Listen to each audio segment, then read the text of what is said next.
going on? What is going on? Everybody in the house, what is going on? Wake up in Cleveland every single morning. I wake up, flex, thumb down, now check. No drip, this wet. Tell 'em run it up. No sleep, no rest. Might crash, might wreck. But first I stretch. Tell 'em run it up. I wake up, flex, thumb down, now check. No drip, this wet. Tell 'em run it up. I wake up, flex, thumb down, now check. No drip, this wet. Tell 'em run it up. I still got to change that. I still have to change that intro. Anyway, what is going on, everybody? What is going on? It is DJ Tech Thursday on a fine Thursday morning, Thursday afternoon for some of you. I don't need better hold music. This is my show. You want to have better hold music? Make your own show. Because for now, that's the song that we're going to use.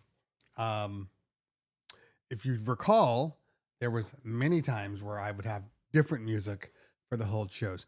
That one is integrated into the video, so I don't have to think about making sure that the music is copyright free. You see, that's the thing. It's got to be copyright free, or else I lose my ability to monetize and it becomes a whole thing. So at some point, when I have a little more time, I will make new music. That music comes from a little company called Epidemic Sound. And they do a really good job.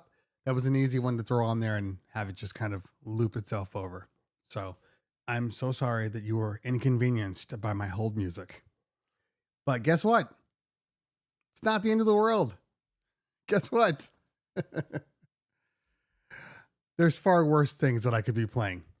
So we'll just have to move on. Anyway, thank you guys for coming to the show today. Once again, this is Tech Thursday, and where's my phone? Kind of need my phone to be able to. That's gonna bother me. Hold on.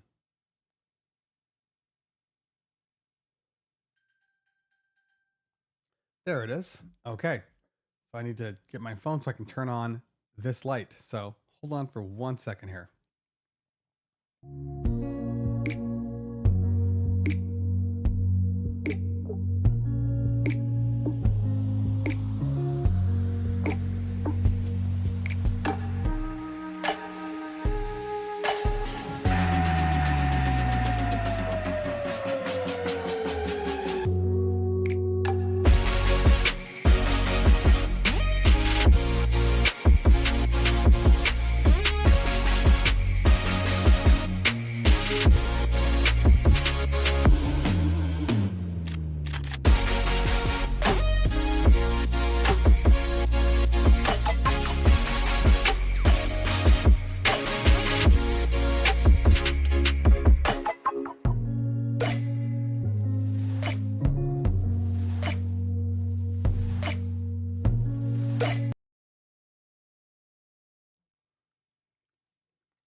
Oh, the slider case. I'm eating too.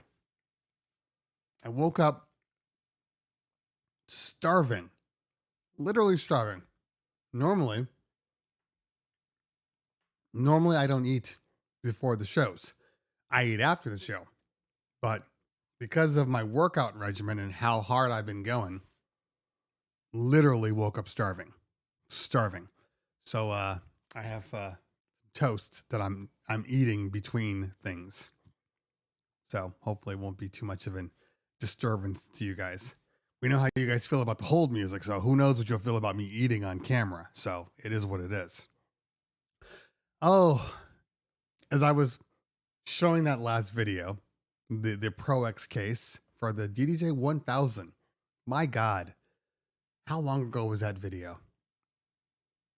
I mean, I haven't even used the DDJ 1000, which I will be using more of, but I haven't used the 1000 for, I mean, consistently for years now. Years. Still love it. Still a great controller, but haven't used it. But it's funny to me because that was a slider case. For the longest time, I was a slider roller case guy. That was my thing. When I tell you I can't stand slider cases now, I truly, truly mean it. Not because they're bad, not because they do a bad job, they do a perfect job. I just can't stand them now. Can't stand the weight, can't stand how much space they take up. There are some conveniences to them, but yeah, I'm just over it. I'm just over it. Now that I've been using my uh uh other stands, it just makes it easier. Neither here nor there. So, uh I still haven't gotten the legs to my furniture piece. I know a lot of you guys have been asking, have you gotten your furniture yet? It's still on its way. I think it's probably going to be here in the next day or two. There is a running joke that I have. And the running joke is anytime somebody sends me gear to review or, something to use or whatever, 9 times out of 10, something comes in not working, broken, just strange quirks that when I call them back and say, "Hey, was this the intended reaction or the intended thing that it's supposed to be doing?" And they're like, "No, it's not supposed to do that." And then we got to send you another one. Like that happens all the time for me. Like you'd be amazed at how many times a product has come to me for review and I'm like, "This is broken. This doesn't work. What's going on with this?" And they're like, "Oh," then they send me another one. And then the other one's fine. And in usually speaking, it's just a mistake. I mean, look, a lot of the gear that I personally receive for reviews, they're not production ready. They're not, I shouldn't say production ready. They're not retail ready. These are samples that they're typically giving us to do reviews on. So who knows what could happen during a sample process or during the fact that somebody's testing it and they send it in and things go wrong. It does happen. So I never make assumptions on the sample products that we get, because things happen. Things happen. But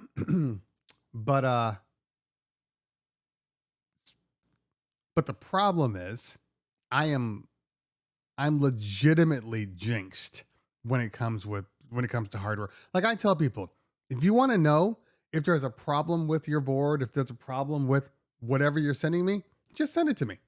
It'll come in broken. It'll come in, something will be wrong, and then I'll say, "Hey, why is it doing this?" And it'll say, "Oh, that's not supposed to do that. Hold on." Or, "Hey, when I press this button, my lights turn off. What's going on?" "Oh, it's not supposed to do that." So they go back in, they go, "Oh, we found the issue. There's something in here. We're going to update the firmware." But literally every time. So I guess it's a curse and a gift because I'm helping you guys find problems before they even come out. So you're welcome. But the problem for me is like a lot of times people will send me stuff and something will happen during shipping or they'll get to my house and some weird thing will be required and then they'll take it away. And so this is one of those things. So when it's a funny little joke. Okay. This has nothing to do with like, Max furniture at all. I'm not even critiquing that. I haven't even been able to, truly use it yet, but, everything was sent to me. Everything was good. All came to me. I open it up. I go to get it ready. And sure enough, the legs are the wrong color as the top. There was a mishap in production when they were shipping. My legs went to some other customer. Their legs came to me. So I sent my stuff back, as I told you guys before, and then they were sending me a brand new one. And it ended up going to the wrong place multiple times. And then they were like, "Hey, where do you want it to go?" I'm like, "I wanted to go where it went before." Exactly the place, So that was a little thing. And now it's on its way to me. But, it's we're running out of time. I have a wedding season we don't really care much about weddings. I know this is like blasphemy for anybody I'm talking to here. We don't care about weddings. The only time we care about weddings is in July. That's it. Because we do bar and bat mitzvahs. The school season is kind of when all of the events happen. So by the time, mid-June rolls around, we're kind of done until mid-August. So for 2 months, we don't really have a lot of bar mitzvahs. We'll have some, randomly. People just don't like to do them because people are traveling and they don't want to have to deal with the fact that people can't come. So there's a lot of things. So then we end up booking more weddings, in July. I happen to be out of town. I'm going to be in Florida for half the month of July. So hanging out with Kova because he's the only one I can trust in Florida now that Florida's turned into, this safe haven we won't go there.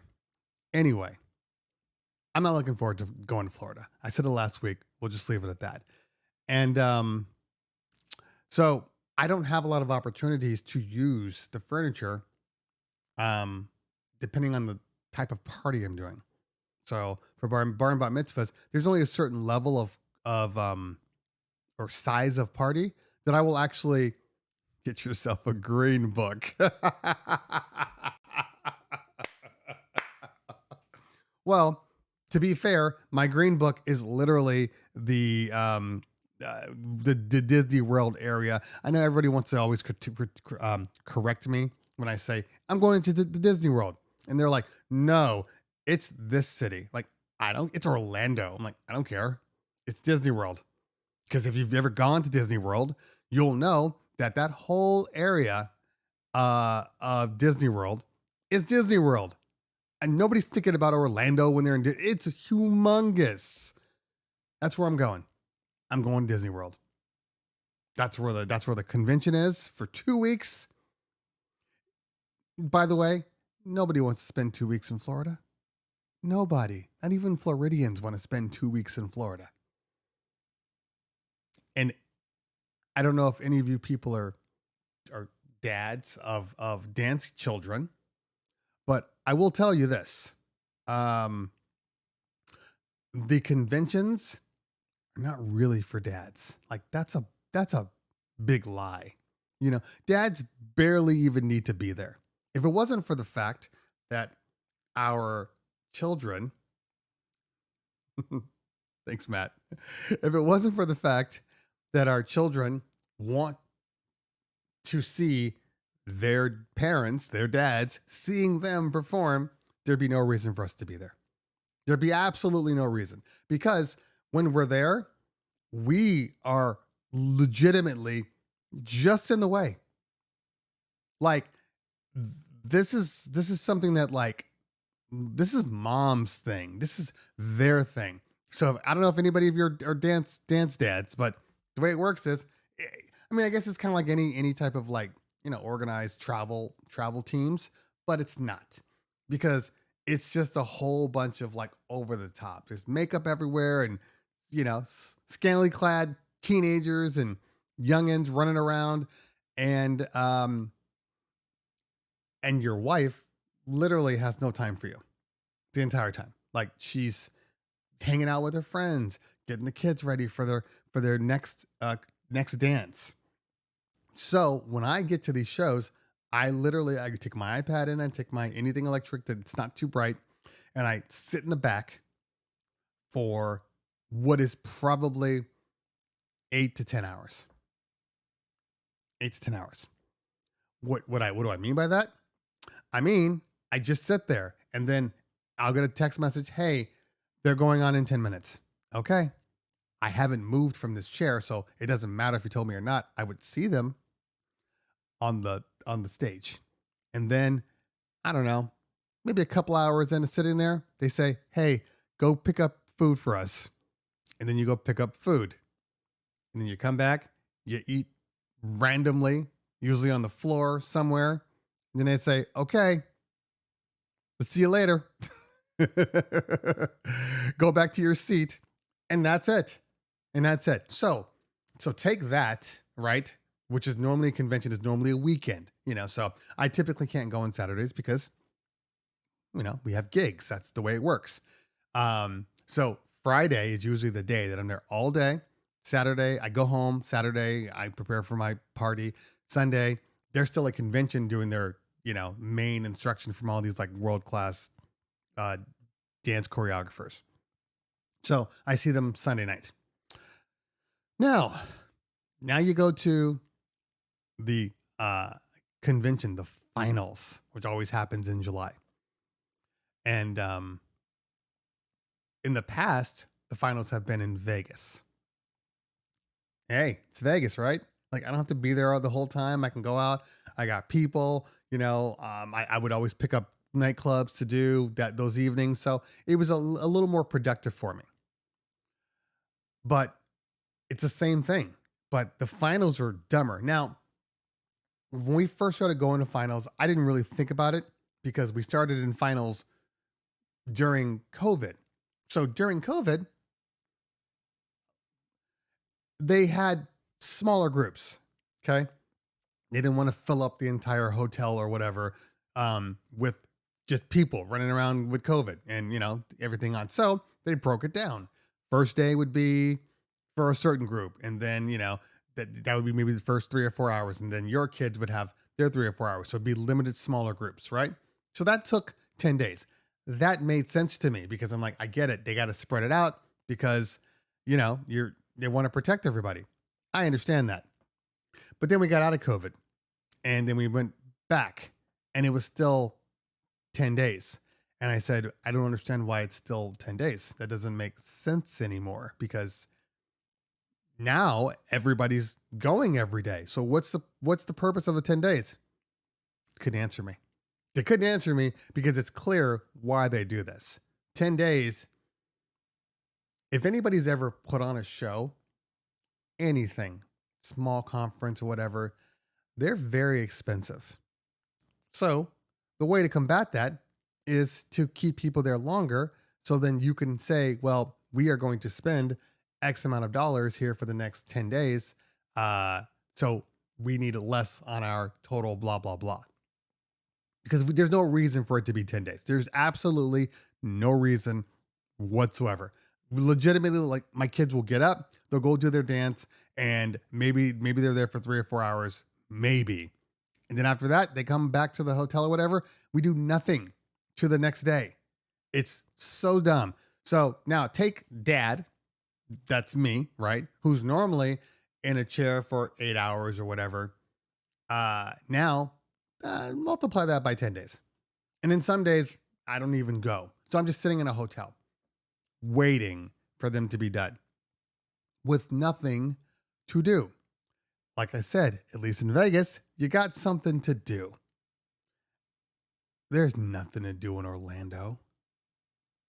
There's nothing to do in Orlando. Even when we went to Disney World last Thanksgiving, besides Disney World, there's nothing to do. And I'm not going to Disney World. We're going for a couple of days after the convention ends, which is why it went from 10 days to 14 days. I don't want to be there. I don't want to be there. I'm sorry, guys. And I know that somebody said there are no issues in Florida. Don't believe the lies. Anthony, I don't believe you. And I don't want to say that your experience is not valid, because it is valid 100%. But I go into things with an understanding. Okay, let me put it to you this way. I'm pretty sure that I can go into Alabama and not have a single issue. But I'm also pretty sure that sometimes people go to Alabama and have issues. I don't necessarily want to be in the position where I need to even think about that. You get it? That's why I don't live in Alabama. That's why I don't live in the deep South. And now Florida. That's why I live in California. And if I were to go somewhere else, I would live in a place where the people there are diverse. Because the more diversity you have in a village, in a town, in a city, in a state, the more understanding and well-rounded you are. That's what I believe. So every time you take away that diversity, that's usually where problems occur. And sometimes it's not even anybody's fault. It's just the nature of where people are. So I understand that. I do. But right now, um, Florida, media or not, have problems. And I don't need the media to tell me they have problems. I can see the problems. So I'm in Orlando. That's where I'm staying. That's it. You know, not a race thing, not a anything. I'm going to protect myself thing. And I don't even need to look at Florida. I can look at other places and see that just random stuff is happening nowadays. Now, was it happening before the media? Probably. Will it continue to happen if the media stops? Definitely. That does not mean that I need to put myself in a position to be an innocent bystander. That's what I'm saying. Just go to Walmart. All right. And of course, look, that wasn't a rant. I don't want anybody saying that those are rants and now I can get to the show. That's just a welcome intro. Now, this might be a welcome intro that you're like, ooh, is this where we're going today? I don't know. The fun thing about what it is that I do here is I never know where I'm going to go. I never know where I'm going to go, and I never really care. You know, it's, I've always prided myself in, and being true to what it is and who I am. That's always been my thing. To a fault. Some people hate it. To a fault. You know, but I am who I am. And it is what it is. You know, so welcome out today, everybody. We have a number of the members on here. We got Max XPL, Keith Just. I saw Matt Ames in there. Matt's about to get his mix on 8, and he's gloating because that's what people do. They get their stuff and they gloat to me. Maybe Matt will do a review and I'll just repost his.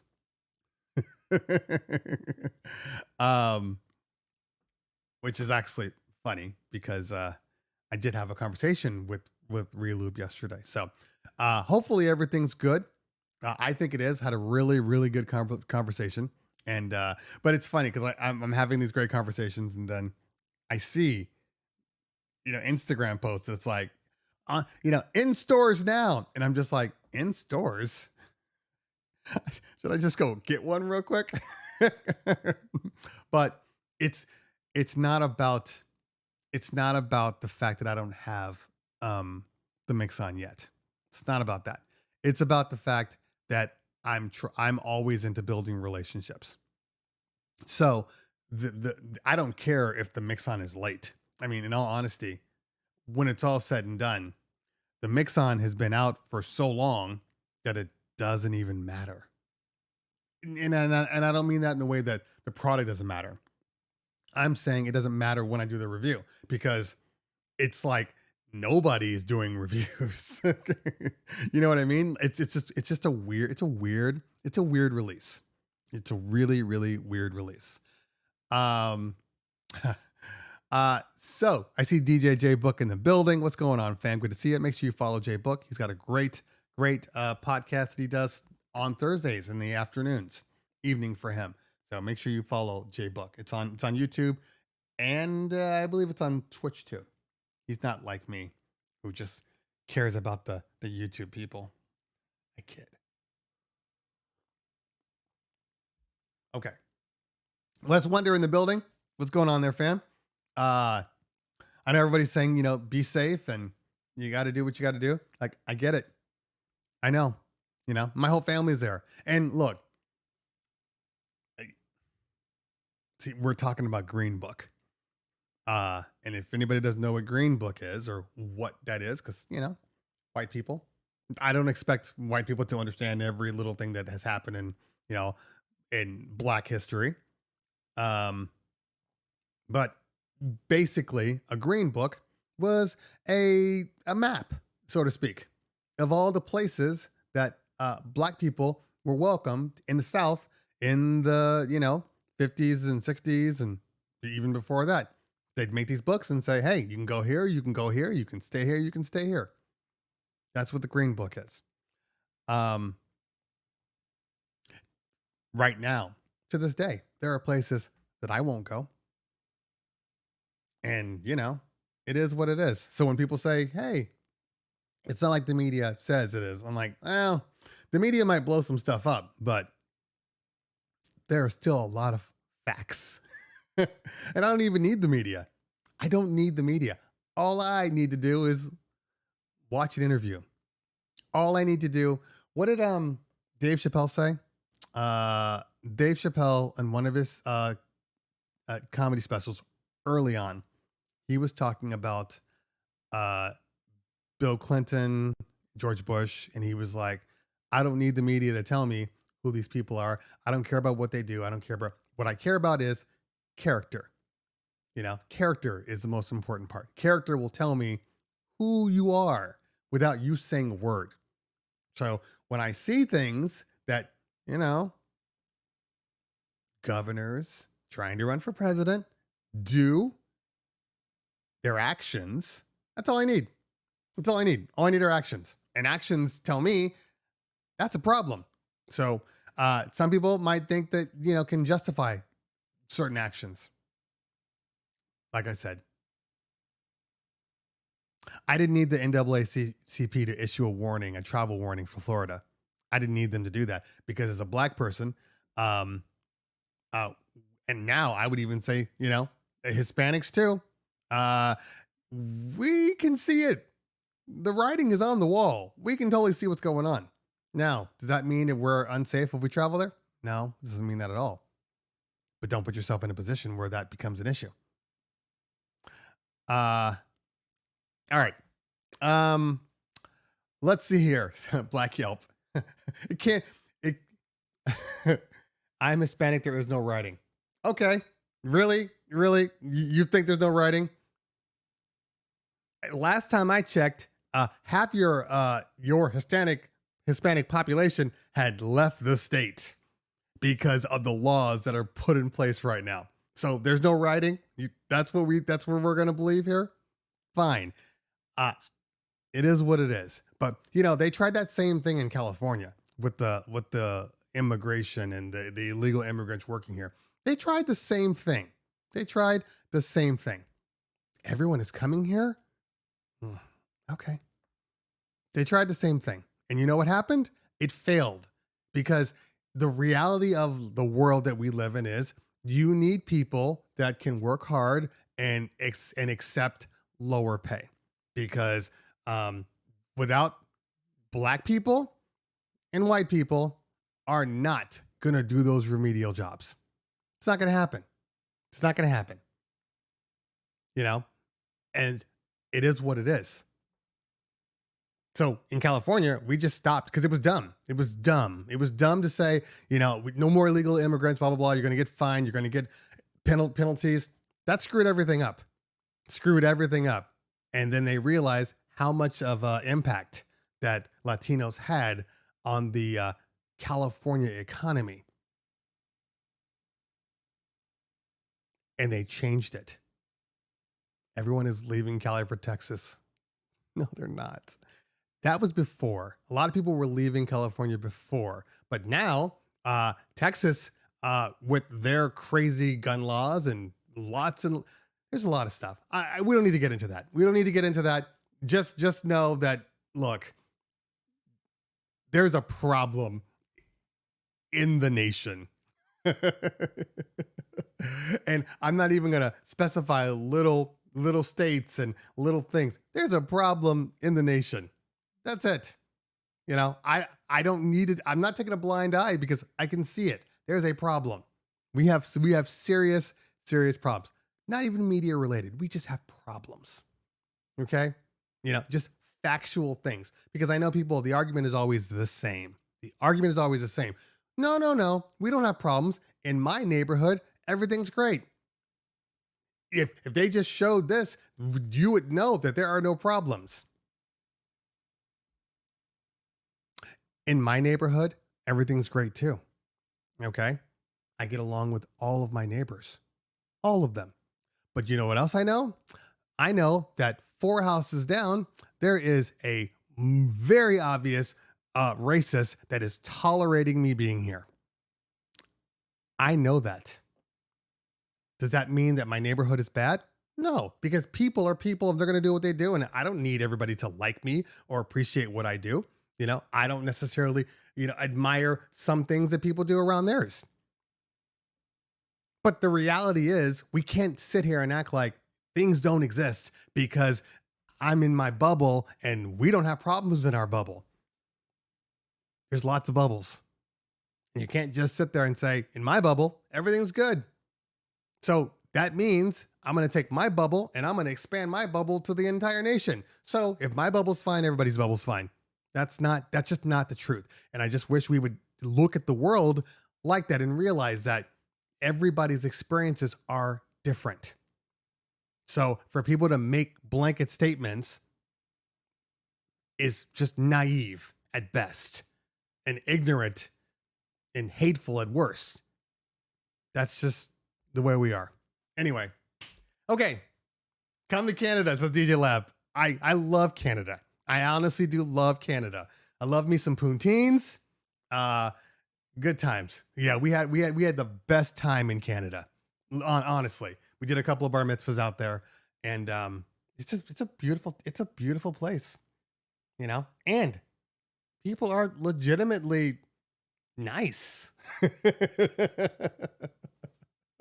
They're just nice, friendly people. It's a good time. It was a good time. We had a great time there. Okay. I'm here for your DJ expertise. Well, Anthony, that's always a problem because my DJ expertise is just one piece of me. And you will never have 100 DJ expertise because I'm a human being with a human show talking to humans. So I always tell people, like, if you just want DJ expertise, if you just want that, you can just Google stuff. You don't need me to be here. You can just watch my review videos. That's it. But this show is about DJ tech. It really is, but it's also about humans. And if I just did a DJ tech show where I just talked about, DJ stuff, this I would have burnt out long time ago. This is my little piece of happiness. I take 2 hours out of my day once a week and we have a good time.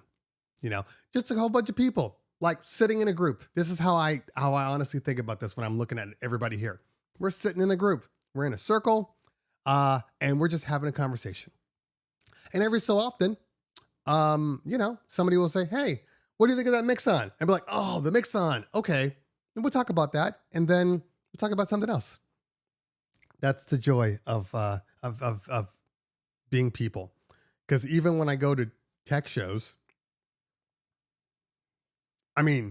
if I go to a tech show and I run into you, and I say you meaning anybody on here, and I run into you, I don't think that we're going to talk about DJ tech in the only time we have a conversation. Every time I've talked to people at NAMM or DJ Expo or any of these conferences, we don't talk about DJ tech. We talk about human stuff, So that's the whole point. It's about connecting. The DJ stuff, the tech involved in what we do is just the tool for the connection. But the gear does not make the happiness. Okay? The gear is a means to the connection. And that's how I've always felt. Gear is great. Love me some gear. Love talking about gear. But gear is not the only thing. And the worst part of gear is that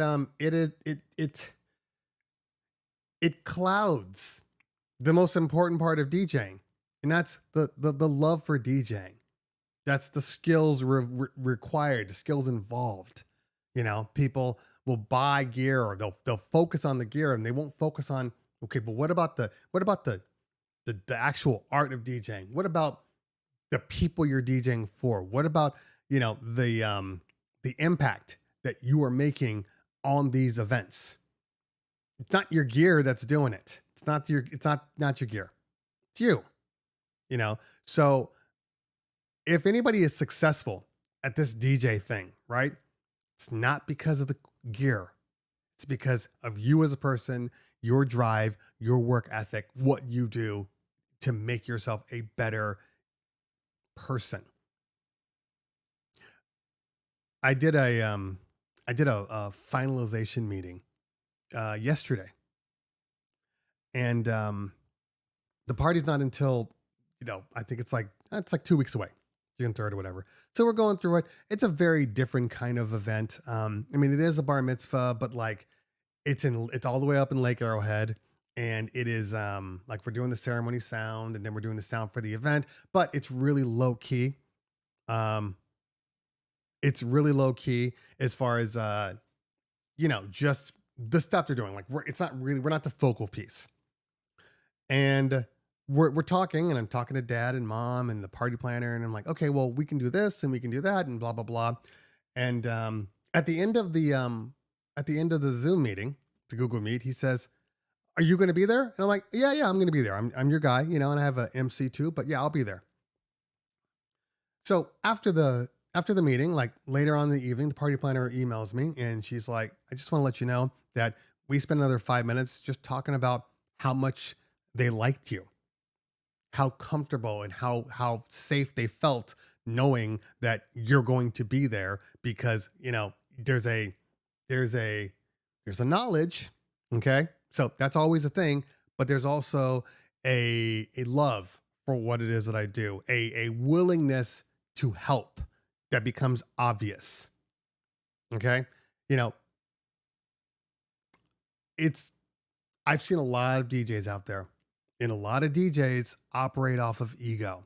And I don't know, that I think that's like the worst thing that you can have in the DJ business. Ego is like it's like a cancer. And people feel that. And we always have to remember, it's a relationship. It's a partnership. You're there to provide your expertise, to make sure they have a great time. They're trusting your expertise to make sure they have a great time. But just because you're good doesn't mean you can't be a dick.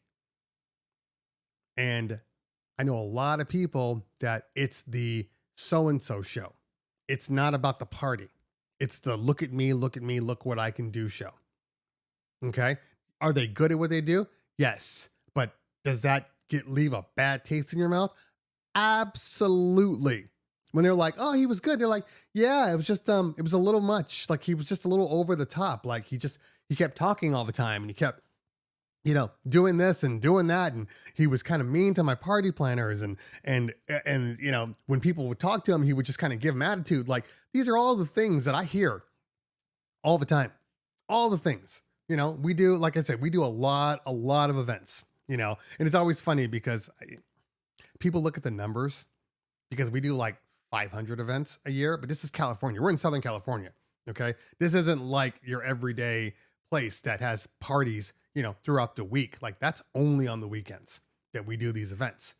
And so I know about my competition. I know about how people deal with them, and when I get clients that call me and they're like, "Yeah, we were looking at them, but yeah, it's just not the thing." I'm like, I know exactly what the problem is. You got to be a person. You have to be a person. Everything that I'm talking about is not just about DJing. Okay. It's not just about this one particular skill set. This is a thing across the board. People want people. They want to talk to a human being. They want to talk to people that seem like they care. And it's not just the show. The reason why my YouTube channel, my IG, all of these things are doing decent numbers is because I know the tech is involved, but anybody can talk about tech. Anybody can pull up a Mix on 8 or a Rain 4 and talk about it and give their opinion and the review on that. But yet there are a number of YouTube channels that have the same video, the same time as me, and they don't do as well. Why is that? Because you as a person, your personality, your connection to people and what you do are far more important. People need to be able to trust you. And if they don't feel like they can trust you, your reviews are worthless. There's no point in doing it. DJ Lab. No, I disagree. I disagree with that one. So that's the way I kind of deal with life and deal with people. If I'm talking to you in person, if I'm talking to you right now, it's the same thing. Now, don't get me wrong. I do have asshole tendencies. I do, because I'm sarcastic and, I am who I am, but honestly, if anybody's ever met me in real life, I don't mean anything that I say, it's just the way I am. Like if I'm serious about something, I usually preface it like, all right, I'm serious now. Shut the hell up. But in general, it is what I am. I like to have a good time. I like to have fun, and self-deprecation is definitely a thing for me. So you got to be able to be a human being. You got to be able to talk to people, have actual conversations with people, and I know small talk is hard for us DJs. I get it. We're kind of extroverted introverts. I know that about us, but still you have to be able to do that. And when I talk to clients, I never sell clients. I don't believe I ever sold a client in the 15 years I've been in business. I've never sold a client. I talk to clients. I ask them what their needs are. I tell them how we can make those needs and those wishes happen. And I tell them what they need. When they tell me what they want, I tell them, cool, you don't need it, but we can definitely do it. I don't oversell. I don't overcharge. I don't overcharge. I don't sell them things that I know they don't need. I treat people like I want to be treated. And that's the difference. I mean, I flat out tell people that, don't have a lot of money or, the budgets are tight. Hey, you know what? You don't need this. We can get away with this. I'll bring a smaller version of this. That's all you need. And then, we'll still have the party. We're still going to have the expertise of my staff, my crew that I trained. So I know that they're good. We still have that, but we also want to help, and as long as I'm not losing money, then yeah, now of course there are limitations. Like we've stopped doing certain things because it was just a time suck and, we weren't making any money. So if we're not making any money, it's a time suck. Let's just stop doing it. Like school dances. We do some school dances. We don't do all school dances. Okay. The reason why we don't do all school dances is because your business is about growing your business. And it doesn't necessarily make sense to do an event that doesn't have the budget for you. So you're making less, you're taking time out of your day, and you're not going to get anything from it. That's the key. So when we do events, if we do school dances or whatever, the schools that we typically do have a large Jewish population because that's our clientele. You're going to do things with groups that you can, potentially get more business from. That's what it is. So we do those and we will break even or even, sometimes lose money because exposure is far more important. Okay. Far more important in those things. But for the other ones, in all honesty, LA Unified is probably, well, it's bad as a whole because it's LA Unified, but their bureaucracy in booking stuff for schools is a nightmare. So bad that we don't even do them anymore. We've been telling LA, they're like, hey, we want you to do blah, blah, blah. Where are you at? LA. Sorry, we're not available. because their demands, their requirements for you to do gigs like on their property and for their, it's too much. Like they're asking for, in some cases, $4 million policies. $4 million policies for a DJ. That's not hanging anything on the ceiling. You know, everything's on speaker poles, and it's ridiculous. And I'm not raising myself up for a $4 million policy. No thanks. You know, when the average, most, if you guys don't know, you know, most of the, at least in California, I can't speak for everywhere, but at least in California, you know, most insurance requirements are $2 million. You know, that's just the standard. And sometimes if you get into places where, you know, they're super expensive, ritzy places, they might try to make you do, you know, double that. I've only seen $4 million policies at like places like the Four Seasons, you know, the Ritz-Carlton, like these super high-end places that, you know, super bougie, and they think that they do that. And I've flat out told clients, no, I'm not doing this. I'm not paying more money. If you want me to do this, that's coming out of your pocket.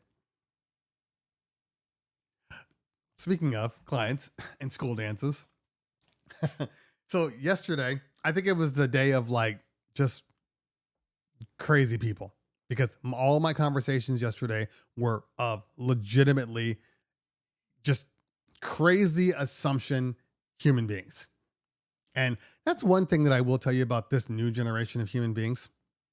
And I'm talking about like those, you know, 25 to 35, maybe 20 to 35, like this new generation, with, you know, the new thing, different breed.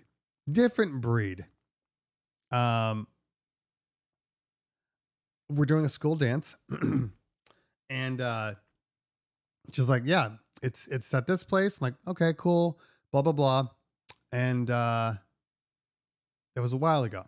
It's another contract. Didn't think anything of it. School dance, no big deal. This is supposed to be on school property. She emails me yesterday and says, oh, by the way, you know, we've moved it to a park. There's no power at the park. I assume you're bringing a generator. And do you know how hard it was for me to not tell her, lady, why would you expect us to have a generator?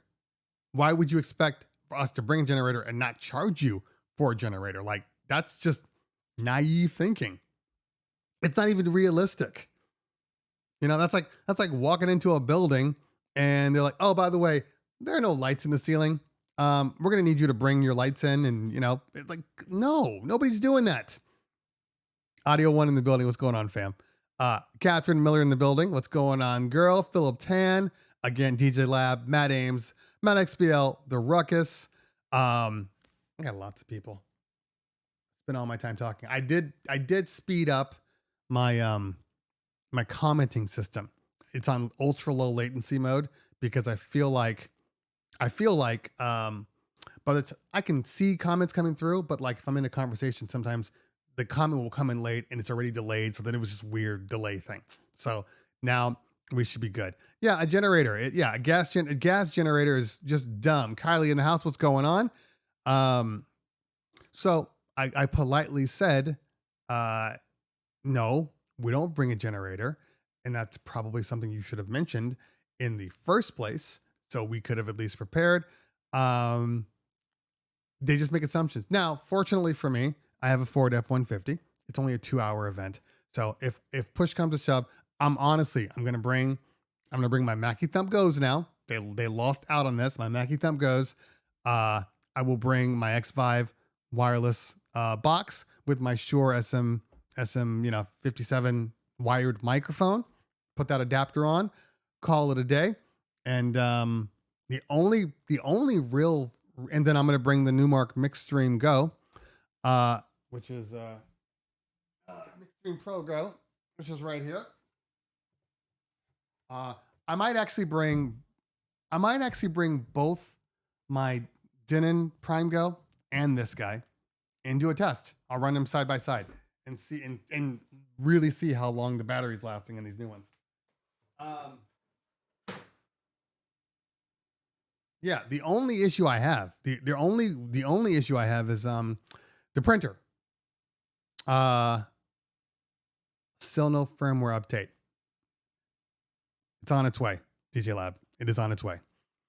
Um yeah, the only thing I need power for is the printer because we have a photo booth there. And the photo booth itself can run off the iPad power, and it's literally in the middle of the day, so we don't have to worry about flashes or anything like that. So yeah, it's just the printer. That's the only reason I need power. So I got to figure that part out. That's the only issue. So I got my truck, and my truck has a built-in truck bed thing. I didn't even ask for it. It just happened to come with this particular truck. So I'm very happy about it. I had one in my little Ranger before. The AC battery. I had one in my Ranger, but it wasn't the same power. Like this is like a legitimate 20 amp circuit. I'm like a real boy now. Like a real boy. When I got my F-150, look, I was never into trucks. I've always been an SUV guy. Okay. So I've gone through many, many SUVs over my life. And the Ford Ranger was the first truck that I ever got.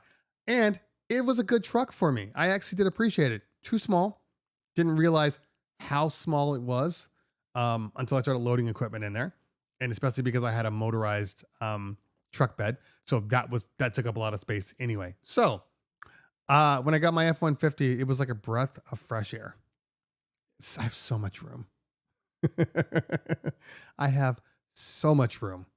I love the truck, except for one thing. Had nothing to do with the truck. Had to do with me. I should have done it. Is I really miss the only thing I miss out of this new truck is what is it? What do they call that? Like not the virtual co-pilot, but basically adaptive cruise control. I miss my adaptive cruise control. That's what I miss because I would turn that thing on and just zone out. I miss my adaptive cruise. DJ Audio One's a tape player. You know what's not in there at all? Any type of way to put any media into your device. Like there's no CD player anymore. That's gone. It's just, there's nothing. It's just a big ass screen. Which is funny to me why that there's just a big ass screen, but yet everybody wants to take away the ability to use like your Google phone or your Apple phone. This is dumb. Yeah, Matt, it was a thing I didn't think about. I made an assumption and I screwed up. So my next truck will have it. Now that I know, like I think I'm an F-150 guy now. I don't need anything any bigger. But I think I'm an F-150 guy now. Battery power, why I'm not buying. No, see, this is where you guys are mistaken. See, you think that I'm going to go out and spend more money on a school event that's not paying me jack. Hence the jackery. No, you don't pay me jack. You don't get a jackery. Okay. That's it. I don't personally need one, in all honesty, for the most part. Cause I live in, California, and in California, there are power outlets everywhere. I don't live in the woodlands of, like South Carolina, where I'm doing some random event in a barn with no power. Like I don't have that issue ever.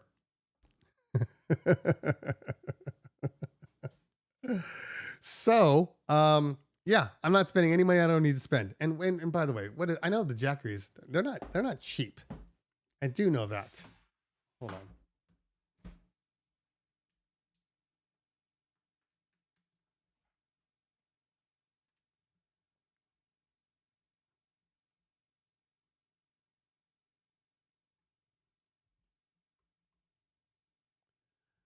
Jackery power bank. Do they have just looking at normal prices? Yeah. Yeah. I mean, yeah. No.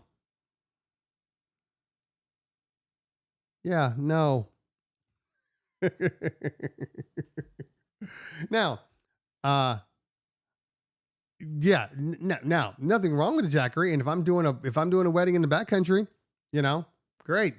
That makes sense. But no, there's a level of backup that I will go.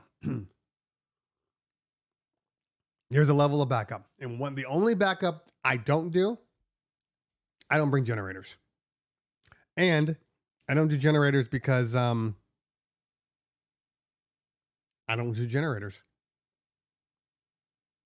I just, that's just what it is. If the power goes out at the venue, I have battery powered solutions for a temporary solution, but as much as I'm willing to help, it's not my job to make sure that, all the things that are going on in your party need to be fixed. I can only care about my things. And my things in my contract require electricity. Like, that's the number one thing that is required. That's it. I mean, look, I'm going to say something that is that's going to go against the grain here. Hard to talk about. There are a number of DJs, social influencers, what have you, that will say something like, if you're done with your setting up, go help somebody else. Go set up their tables and go do this and help them move furniture. No.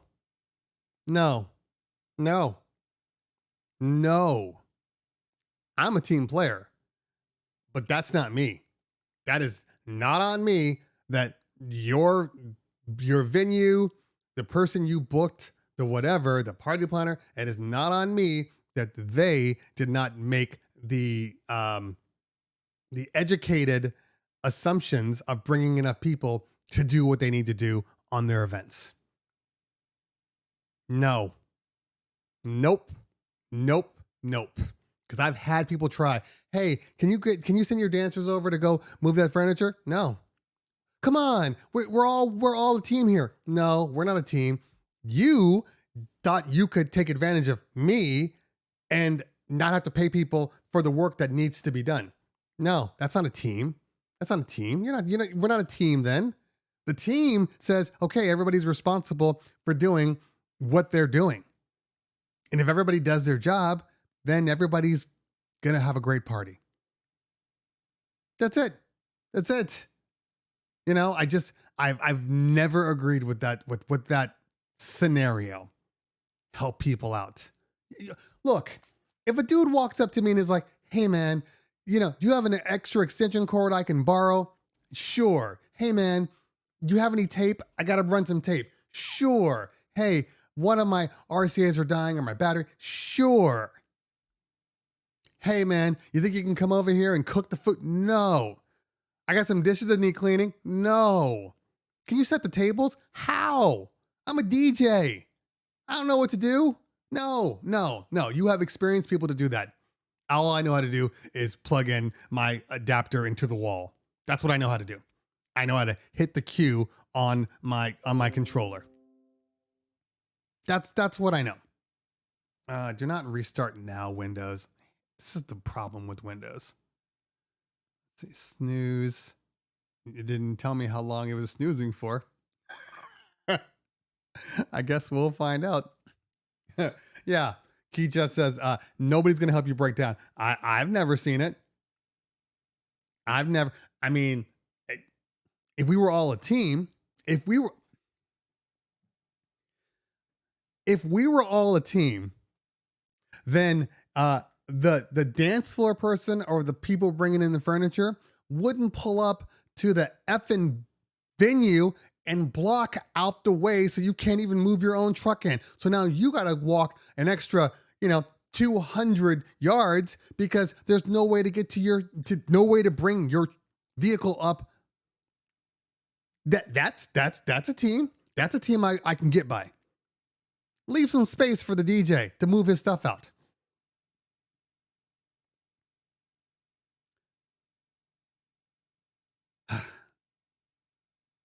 There's no team, okay? There's no team. That is a lie. I don't care anybody says, that is an absolute lie. There is absolutely no team. It's only a team when they need stuff from you. That's only when it's a team. If you need stuff, why didn't you bring this? Isn't this your responsibility? Isn't this? It's in your contract. That's when all of a sudden it's no longer a team.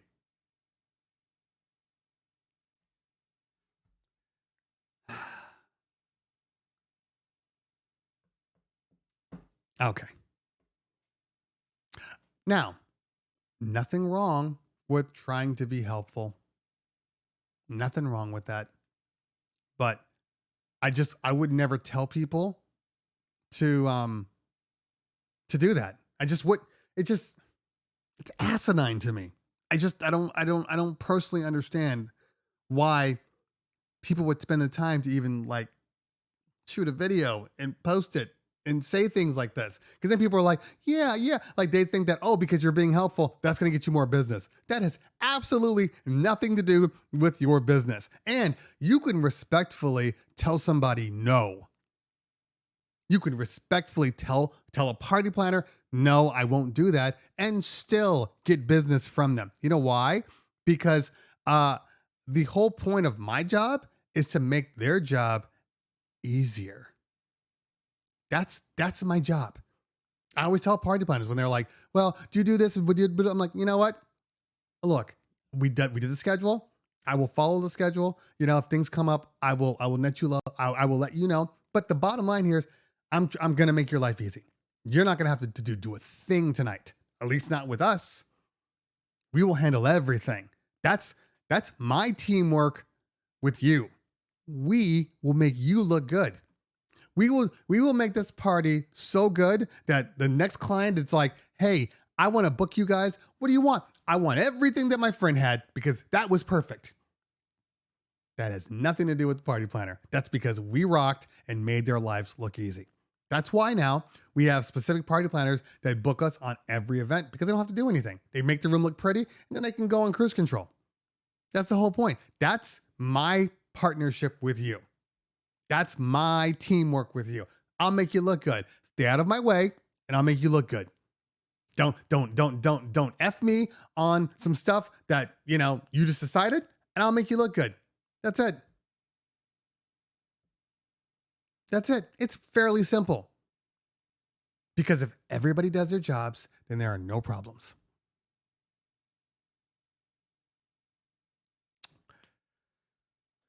Let's take a look at some of these questions. Switch says, don't even talk about Garrett today. Just be spicy the whole time. Then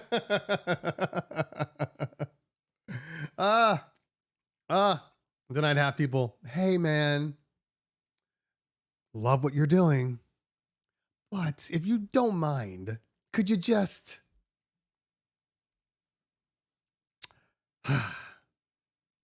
I did see a couple of questions up here. Let's go back for a minute and try to get to them. Feta says the best compliment you can get from the couple, I didn't have to worry about the music. Yes, exactly. You know,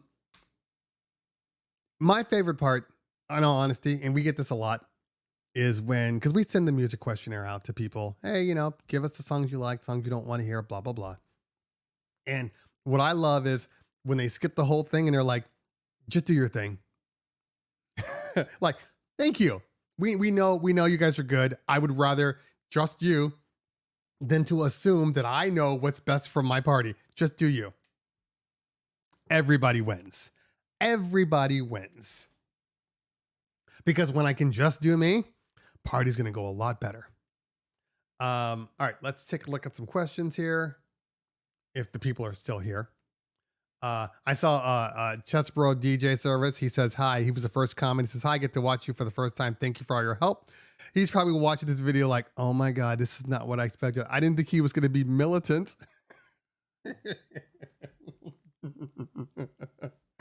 What's all this race stuff you're talking about? I am uncomfortable, like clutching his pearls. And see, this is me making a joke. I just said clutching his pearls. He's not clutching his pearls, but it helps the story, right? That's what we're doing here. We're telling a story. We're keeping it entertaining. Like, do you realize? I don't know if people truly realize or understand how much effort goes into doing this. Not even doing the show, but doing this. Literally talking to an LCD screen and a camera and just going and being entertaining. Literally, go be entertaining for 2 hours. I should go to Jay Book style. Jay Book's just like 1 hour, and I'm gonna answer your tech stuff. Now he's branched off. He's doing a little more like storylines too, which are good. He's got some interviews into which are coming back. But yeah, I just when you don't have a plan, when you hit start live streaming, just a lot more energy when you don't have a plan. And legitimately, I never have a plan. When I hit start streaming, then I go into my intro. When the camera comes back up, I have absolutely no idea what I'm going to talk about. Not at all. So until people start asking questions, I'm just riffing. Just freestyling the whole time. Look, that's a skill set, man. I don't care what anybody says. That is an absolute skill set. And that was created. I didn't have this when I was younger. I built this. I built all this. Well, my mama might have helped a little bit. Okay, let's see if there's any questions here.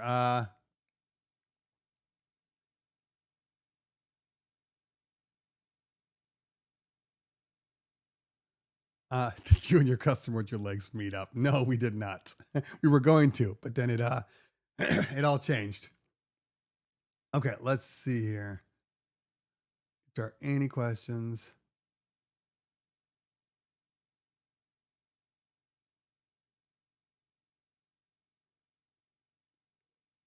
Ruckus says, I remember running into you for the first time last year at NAMM, and when you were interviewing one of Reloop's staff about the Mixon 8 back then, he said it was going to release in September.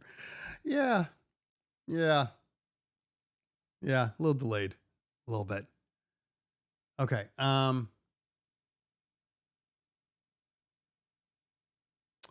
Okay. I know there was something in here.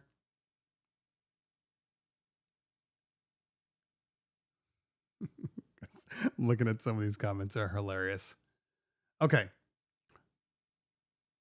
All right. DJ ISM 317 says, hey, does anybody else have muffled sound issues with the Rev 7?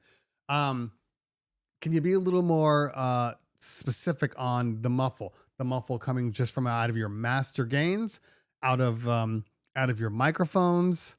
Where's the muffle happening? Out of your booth? Yeah, let me know that. Let me know that.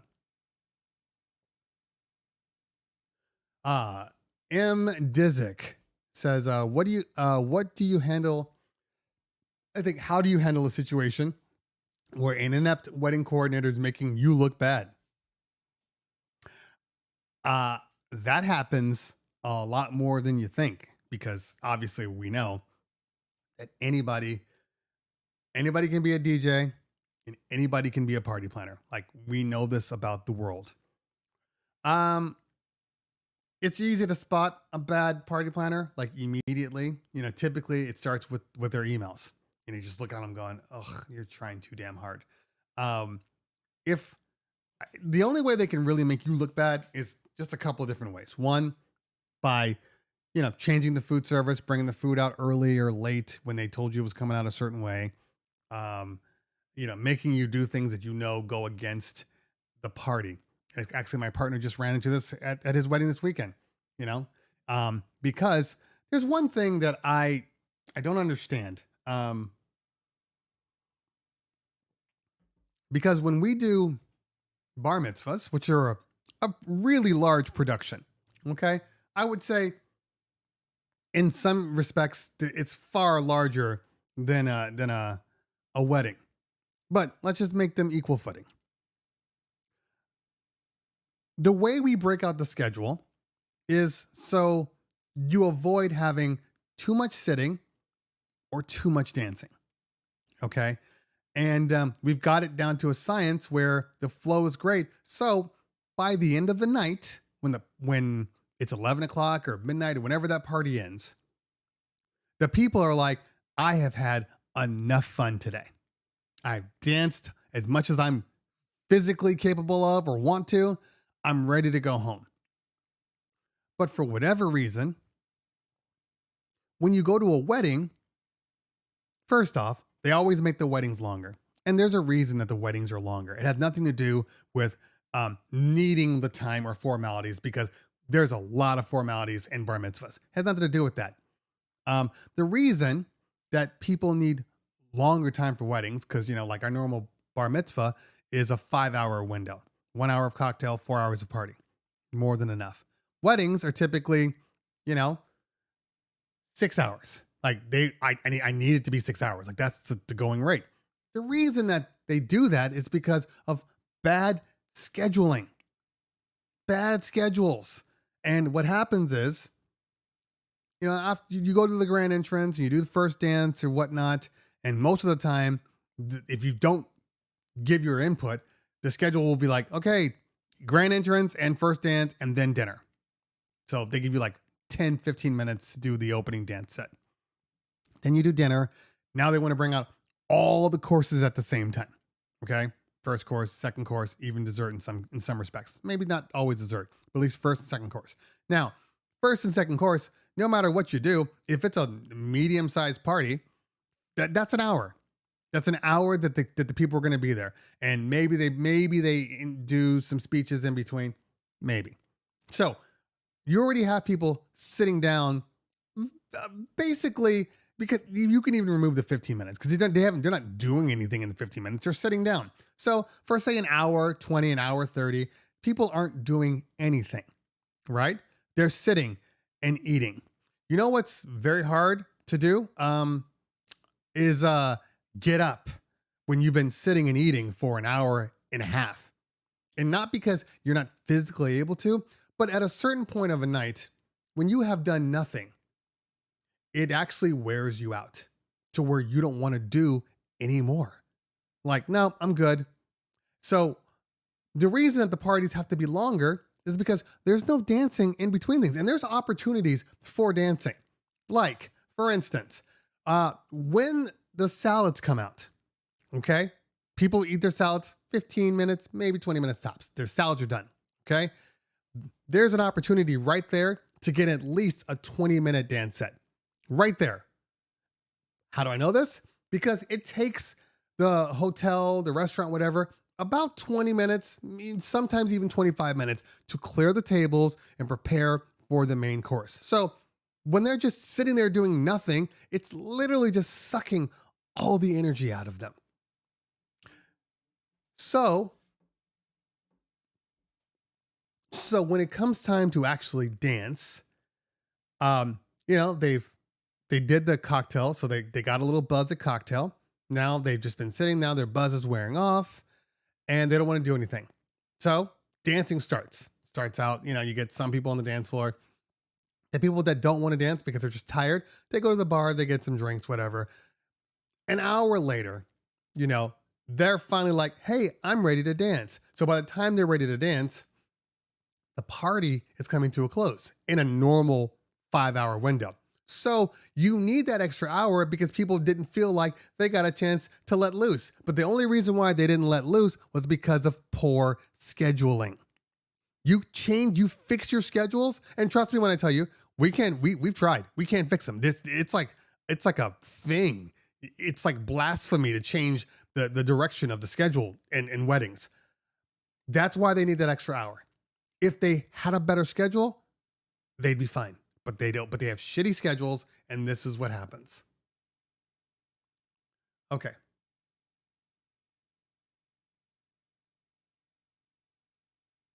All right. Let's see here. Okay. I think I can go down.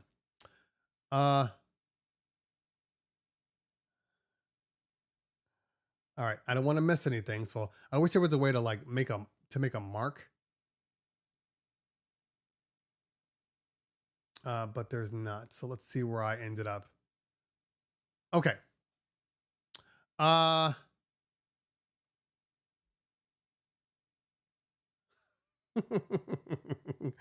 Thank you, people, to say that all the venting works. uh, okay. All right. Mixed Master G in the building. If I didn't say hello, what is going on? Okay, there we go. Now I'm where I was before. Okay. Greg Black says, "Where do you draw the line at weddings with announcements and technical house equipment?" I mean, I don't know. I don't know what that means. I mean, you make the announcements. Maybe I'm confused because I mean that's our jobs as DJs. If there's announcements to be made, there's announcements to be made. Um, uh, if we're talking about using the house equipment that they have, where do I draw the line? I draw the line on shitty sound systems. If your system sounds like shit, I'm not using it. I don't care who you are. I don't care. Now, because sometimes they'll say something like, "Well, it's the ordinance." So, if there is if there's an ordinance that requires you to use their system, because some venues have it, for the most part, when the client tells me, "Oh, I'm going to have it here," I tell them we don't do parties there, or it's bad, and you're just gonna. As long as I know going in that it's going to be shitty, then I can have the right shitty mindset to go along with it. If that makes any sense. But like if I'm expecting it to be good, then I get there and it is shitty, I will bring in my own system because I got burned one time. And this isn't the end all, because I know there are certain people, there's a lot of DJs out there that will charge for their packages, and they'll charge including the sound and lighting. And we do that too if we bring sound and lighting. But if we don't bring the sound and lighting, why would I charge you for it? That's just taking advantage of a client. So in the instances that the venue has sound and lighting, we remove it from the contract. Now, there are certain venues that are crappy. So when they're like, "Oh, we're having it at this venue," like, okay, well, we're still bringing in our lighting and we're still bringing in our sound, but they have it there. Yeah, but it's not good, so we don't use it. And I've never had a client tell me no, ever, because they're gonna trust, our experience, and they know we're only doing it because, and again, now we can pull the ego in. Okay, the bottom line here is, if I look good doing your party, then your party is going to be good. That's the only little small ego caveat here. And my ego says, I'm not going to look like an idiot at your party, because then all these clients are going to think that it's my fault. When I plug into this venue with the crappy sound, they're going to go, "What's wrong with the DJ system? Why does it sound like that?" When which I've had this happen. We've done places and they have their own video projection, and the montages that people use, a lot of times they don't balance out the audio. So the audio is doing this and that, or it's coming in too loud or coming in too low. And, the clients or the people will say, turn it up. And they'll look at me and I'm like, I have nothing to do with it. Even though it's not even mine, they still think it's me. That's because, the crowd is a little dumb as a crowd. And so I try to prevent looking bad. And all the reasons that I can look bad, I warn the client about. There's a venue right now that has video projection built into their thing. So we never sell the video projection. It's already built in. Even though I could flat out say, "Hey guys, their stuff is shoddy. Sometimes it works, sometimes it doesn't." But what I do say is, I just want to let you know, you don't have to rent from us, save some money and go through them. But we are not responsible if it does not work. I need to be clear on that. And when we do the video montage, we tell them, "All right, we're about to go into the video montage supplied by this venue. Give us a minute and we're going to get us all set up." You got to protect yourself. You have to protect yourself. Okay. Okay. DJ Keith just asks, have you still not used the WMX yet? So that is a very good question. I've programmed it. I had not used it in a live setting yet. The programming was actually far easier than I thought it was going to be. I mean, if anybody's done any like legitimate DMX programming at all, you'll be fine with the WMX. So far, I like it. I like it's the WMX, and I'll do a review on it when I finally use it, more than one time in my house. But the WMX is like if you were to take Sound Switch and Light Rider and smash them together, but you don't have the programming of Sound Switch. Because the one thing that the WMX does not have is a sequencer, basically. So for some people, they're not gonna like it, because they want to be able to really, really like program their stuff, and then it just kind of does what they want. This will do what you want, and you can set up kind of stop points, okay, to get certain things, but it's more about just I hit this button and then I get these sweeps, and then I hit this button and then I get this movement. I hit this button and I do this, and I can control separately my uplights from my moving heads or together, my color washes, all these things. It's a great device. So if you like being hands-on with stuff, and you don't have to be too hands-on. I mean, once you've set your movements and maybe you want to affect the gobo or whatever, that stuff you can do on the fly. You want to do whiteout, you want to do strobe, like that's all on the fly stuff. I would do the same thing with Sound Switch. But with Sound Switch, obviously you can program in songs that you don't have to think about at all. Now, I never got into that level of programming. And to be honest with you, I've never really loved their auto scripting for Sound Switch. It's fine.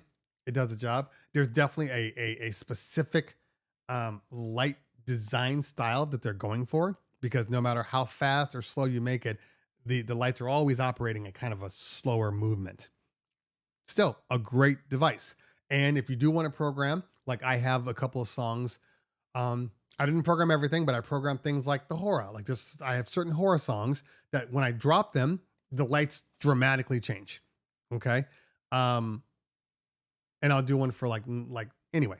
So, that part is great about Sound Switch. What's not great about Sound Switch is wanting to just make quick on the fly changes. Sound Switch is great if you do everything in beforehand, but like ever try to like make modifications to Sound Switch halfway through your party? Like it's a nightmare. It's an absolute nightmare. With this, you can legitimately make changes and don't have to think about it. And more importantly, not that it's a big deal, but it is an issue. You have to run Sound Switch on the computer that you're DJing with. Now, I got an M1 14 right here. It's a great computer. But every so often, even with Sound Switch, you might run into something where it feels like there's a lot of processing power being taken from your computer. And the only variable that is on now is Sound Switch. I'm not saying Sound Switch is causing it. I'm just saying I've run into issues, and it's only when Sound Switch is on. With the WMX, I don't have to plug in at all. That's great. That's less ports being used on my computer. I can use for other things. I mean, it would have been even better if the WMX one was battery powered. Oh, I don't know why people aren't doing more battery powered stuff. I have no idea why. It is a missed opportunity. I think that's a gold mine. Battery powered products need to be the future. But coming back around to make a long story short, I like it. I like it a lot. It's so far. It's what Light Rider could have been if it just had a better wireless connection to the router. Okay.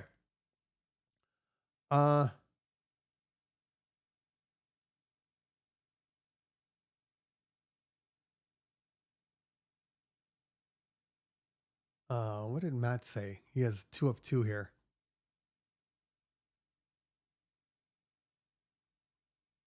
I don't see that part.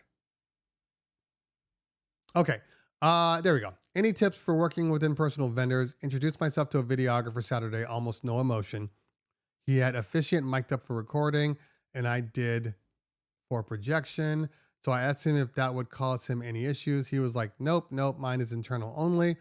Okay. Went from impersonal to snooty. Why is he working with people? Well, he's working with people because he's I mean, I don't run into too many. No, that's not true. Video.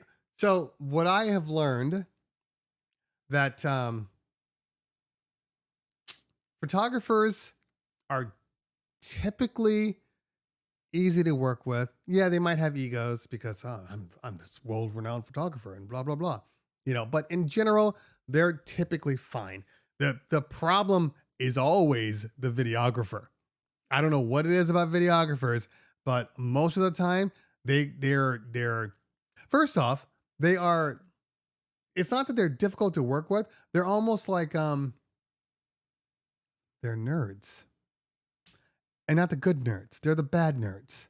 The people that are always just like super overly opinionated and they go through life and they do their thing. Well, that's videographers, because videographers will come up with these weird assumptions. Hey, I need to get your audio. So I got this weird cord that I need you to screw in. Screw in where? I don't have bin cords here.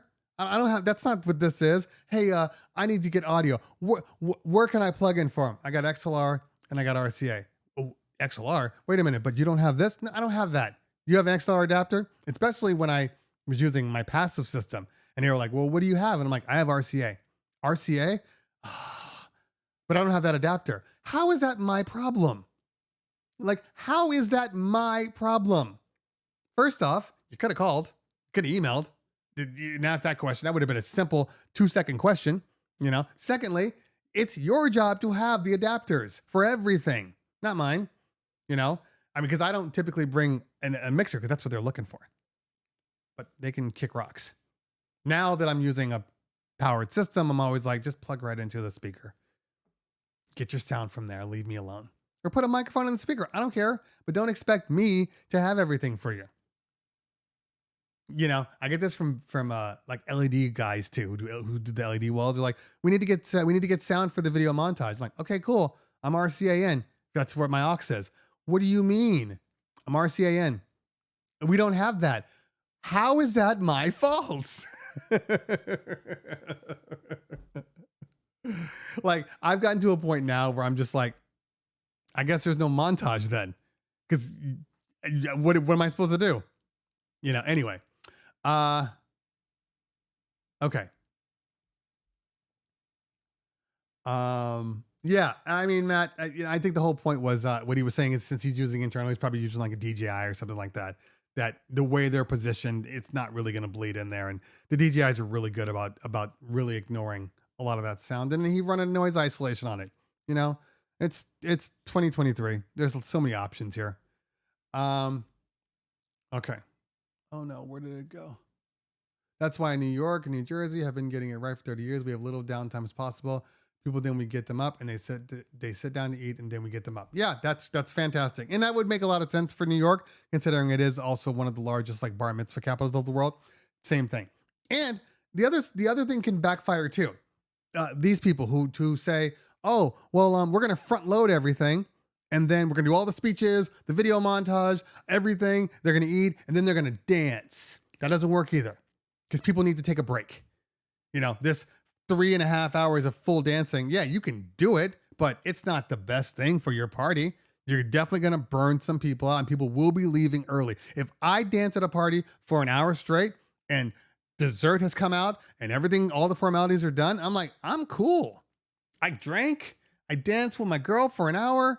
Like, I don't need to, this isn't high school. I don't need to stay till the end. I'm out. But if you have formalities, splitting everything up, and they get these kind of forced breaks that they don't think about as breaks, they think about as things that we're moving on to, it makes your party better. Okay. CT needs to ease up on the strong coffee today. He's zesty. So, bruh. So, little tidbit. Most people know this about me. There's no caffeine in this coffee. I'm allergic to caffeine, so I don't drink it. I don't have any energy but what's in me. No fake energy for me. No caffeine, boy. Try being a DJ and having no caffeine. See how that works out for you. It used to be a nightmare. Okay. DJ Coldcut says, does it seem like these days clients are asking the DJ to take over the role of a day of wedding coordinator? So that's a good question. I don't necessarily, I mean, I can't speak for every client out there because there are clients that always try to get more from you than they're willing to pay. But in general, I mean, the only thing we offer is like, look, we'll do your schedule and we will run your schedule. But we don't know if you don't, book it through us. We don't know if the photographer's coming. We don't know if the photo booth person's coming, and we don't care. We only care about making sure the food comes out on time and all those little formalities are happening. So I don't really get that. But yeah, if they're like, I mean, yeah, I don't really get that. I'm sorry if you do though. If you do this instead. Have yourself an assistant that can operate as a day of coordinator. And then when they say, hey, we need you to do all these things, you're like, oh, okay. Well, yeah, I have an assistant for that, and I'm going to charge you for my assistant's time. And then, make a little extra money because you were always going to bring the assistant. See what I did there? I just made you an extra $500. You're welcome. Okay.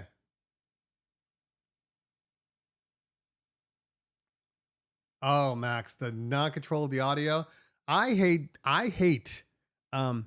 there hasn't been one time where I've plugged into the professional sound guide system or there is one time, or the venues system with their on-site engineer where they haven't had it at a level that was bullshit. Not one time. Can you turn it up? And stop turning my microphone down. Did I stop turning my microphone down? The mic is supposed to be over the sound so people can hear me over the music. Stop turning my microphone down. They drive me crazy. The only place that doesn't is nightclubs. When we do nightclub parties, they're easy. They're just like, go hard all day. T Diesel in the building. What's going on, fam? Good to see you. It's one of the mods.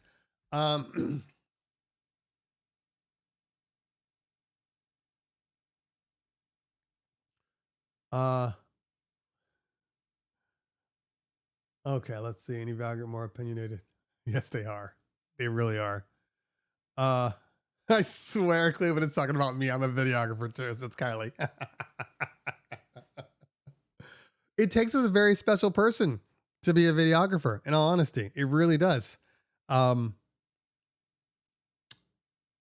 think now that a lot of videographers are coming from photography and they're moving into videography, I think it's better. I think they're getting a little better because, like, I still don't know to this day why videographers need a sunbeam panel to get video. It's 2023. All the full frame cameras do amazing low light video. All of them.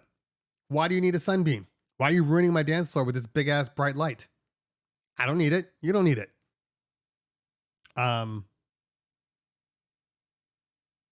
It's frustrating. Embrace technology. Okay. This is the tears of videographers. That's me. People still come in for these videos. DJ Solstice, what's going on, fam? In case you didn't know who DJ Solstice is, he's the world reigning San Diego County DJ of choice. And he also makes these amazing signs right here. That's still to this day, love my sign. Where is my ISO's at 100. It feels brighter than it needs to be. That's okay. So if you do need a sign, call this man up. It's their prerogative to have their appropriate adapters. It's their stuff. Exactly. Oh, the 1/8 phone adapter, Max. Yeah, that is a thing. That is a thing. Can you, why would I have this? Why would you expect any The sheer amount of like assumptions that are taking over this new generation is hilariously frustrating. You know, the fact that now everything is like on demand. They assume that everything's on demand on their parties too. You know, play this song, play that song. Can you do this? Can you do that? You know, it's on YouTube. Can you just play it on YouTube? Can you just, it's like, no, no, I can't. No, I can't. It's just, it's amazing to me. I love it. Our, our jobs are constantly evolving. I can give you a Dante feed. I feel you on that. Then I worry about the videographer complaining that I'm being difficult. You know, I think there's a fine line between difficult and being professional. And I think that if a videographer or photographer or whomever is expecting things that have nothing to do with you, that's their profession. That's the problem, not yours. You know, when they're like, do you have this or do you have that? I'm like, no, I don't. Well, what do you mean? It's not my job to have this. It's yours. You know, because I've flat out said this before. Like when they were like, well, why don't you have that? Because I'm not the videographer. And literally they're just like, it's not my job. Your job. It's your job. It's not like I'm like, hey man, you have a computer with 2,000 songs on there? I forgot mine. You know what I mean? Like, it's just silly. It's silly. The only thing I've ever asked for from I've asked for tape. If like, for instance, I ran out or for whatever reason, we forgot it. I borrowed an SD card when I was shooting the Flex 10 video because I was editing a video and I removed my SD cards to put them in the computer and I forgot to put it back in. So when I got to the party, I'm like, hey, you know what? If you have it, if you do, if you don't, I'll use my iPhone. Do you have an SD card? And she was like, of course I do. You know, again, partnership. You know, after it was done, I cleared everything off, gave her her card back. Didn't take it with me, gave her card back. That's your give and take. That's your team right there. You know, but if she didn't have an SD card, I wouldn't be like, what do you mean you don't have an SD card? You're a photographer. You got to have backups. Why don't you have an extra SD card? Like that's unprofessional. That's rude. That's the same way that they're talking to us when they say, why doesn't your system use XLR? When they say that to me, why doesn't your system use XLR? I don't understand. Because it's a DJ controller and this is what it is. You know, or where they're like, hey, I have a piano player that's here that's going to play some stuff. Can they plug into you? No. What do you mean? It's not that kind of controller. We are DJs. Everything we mostly do as DJs is outbound, not inbound. So if you need something inbound, I got to bring something else to go along with my outbound controller. Now, I know that a lot of you DJs out there are mixer DJs. Like you have your own little side mixer on the side. I get that. I get it. So you're like, well, I don't have this problem because I just have my mixer. They can go out of here, blah, blah, blah. I don't. And I'm okay with it. I'm okay with it. Everybody's different, but I'm okay with it. I mean, there's a reason that I don't use certain pieces of gear right now because I don't like the way the mic sounds coming out of it. Now, could I combat that with just having a mixer? Yes. But why, when every other controller I have, the mic sounds good with? And no, I'm not going to tell you what controller is the issue. Okay. Oh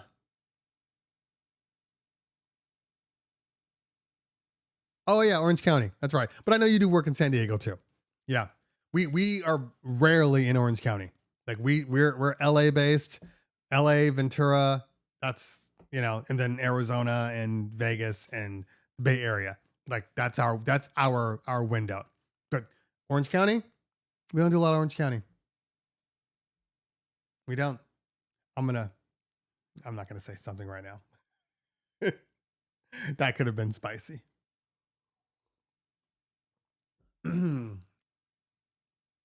I will say this.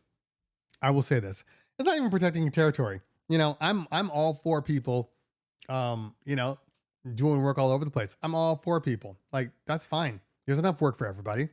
We're not doing every party, so what do I care if somebody's out here? I know the quality that we do, and I know the quality that other people do. And for the most part, I know that most styles of companies are different. So, I'm never really worried about that.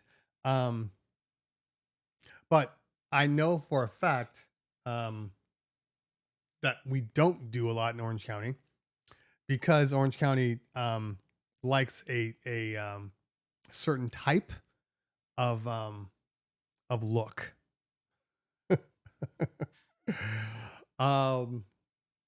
It is what it is, but literally, I mean, to be in business for 15 years and to be as successful as we are and to only have a handful of Orange County clients just in general is very strange. I have relatives that live in Orange County, and Orange County is legitimately Republican Central out of Southern California. Like it's known for that. It's just funny. It's just funny. Yeah. Yeah. But anyway, it is what it is. I do just like when photographers move my stuff after I fully set up to take a pic and don't put it back. I agree with you on that. I agree. Absolutely agree. Or when they want to plug into you. No, you're not plugging into my surge protector. Find your own wall. Can I put my stuff behind your front board? Well, how much stuff do you have? That looks like 6 bags. No, you can't put 6 bags behind me. You can put one little bag. You can put your little lens bag there. That's it. Your SD card bag. But as soon as it moves past one bag, you got to go somewhere else.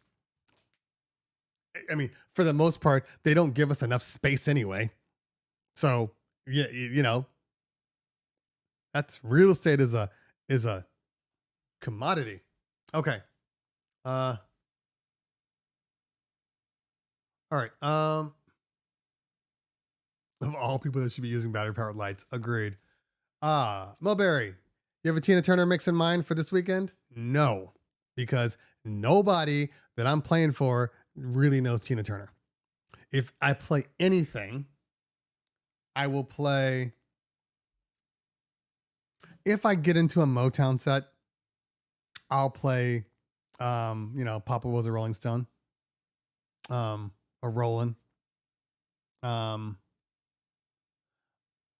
If when they're eating, maybe I'll drop a We Don't Need Another Hero, or Simply the Best.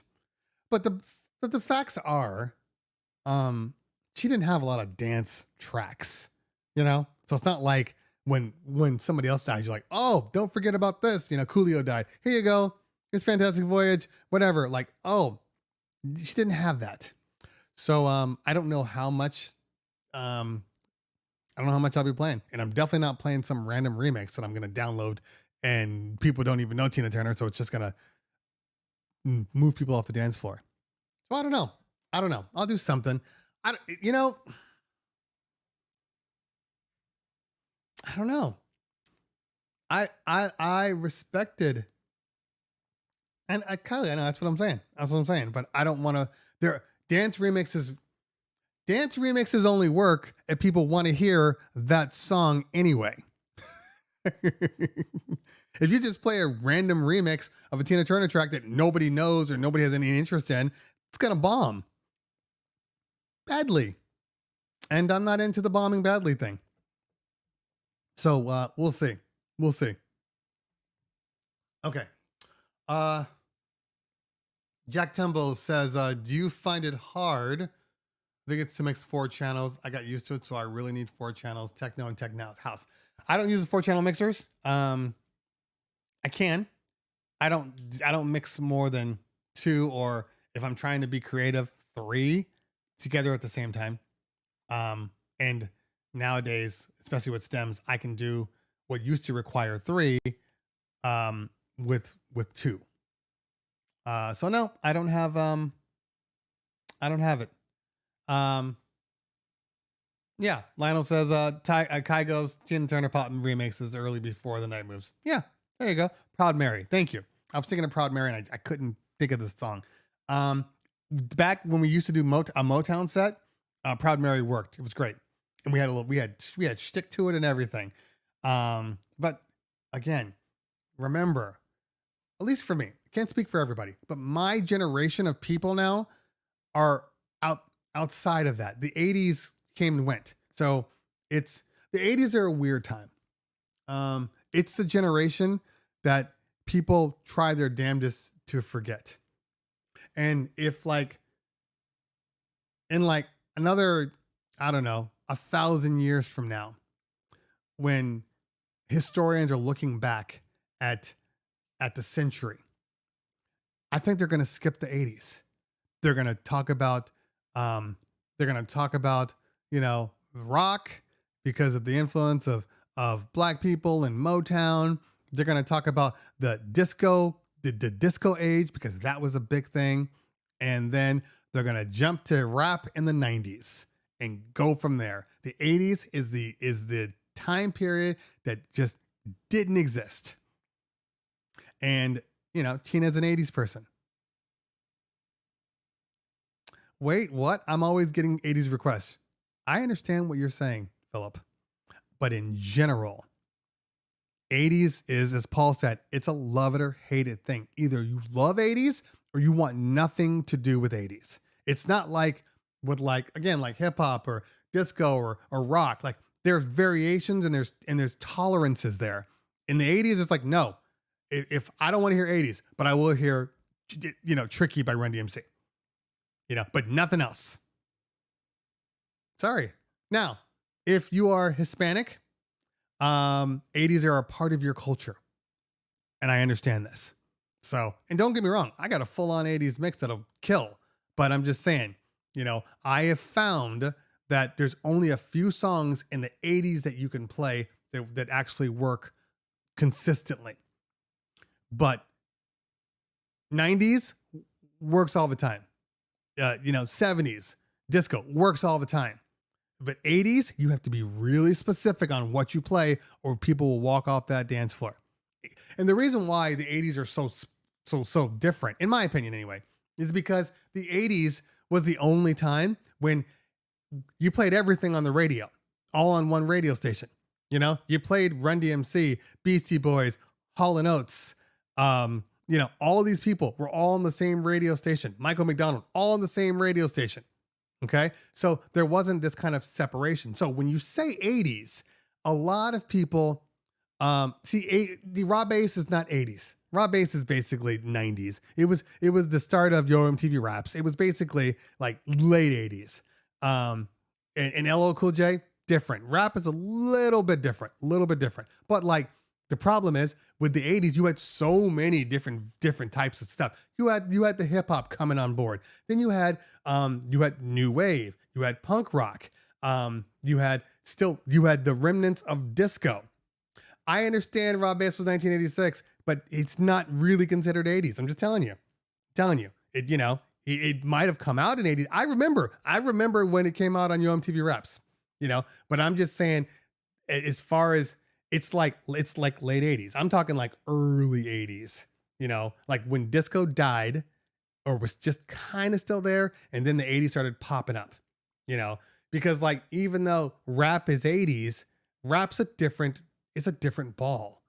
It's not the same ball. How can you disregard Michael, Madonna, or Prince?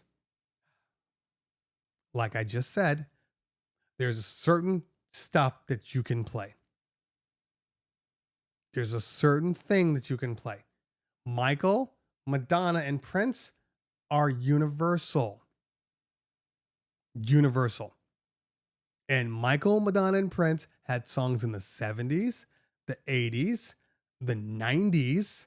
So they're different than a lot of these kind of, video killed a radio star. MTV comes out and all this new wave stuff, the Depeche Modes, the XTC, all of these people,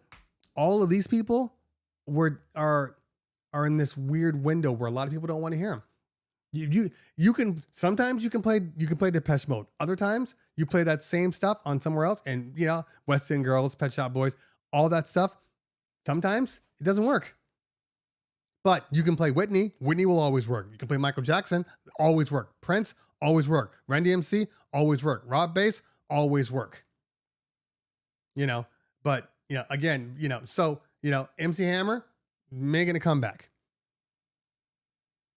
But a lot of stuff, please. I do not hate the 80s. You guys are confusing my professional parties with my inner. Okay? Smiths, Cure, Morrissey, none of those things work, generally speaking, for me on parties. Most of the time. Now, if I'm doing a party, like a thing, whatever, and there is 80s, I have dropped dozens of 80s tracks. I'm not saying they don't work. People always want to take me and soundbite me. I'm not saying they don't work. I'm just saying that they don't work all the time. It's just a window that people they don't want to hear. A lot of people would rather hear disco over 80s.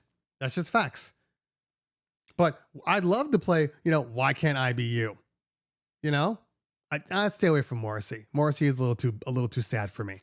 I grew up in the 80s, peeps. I know this. I know my 80s music. Trust me. I grew up in the 80s. I'm an 80s baby.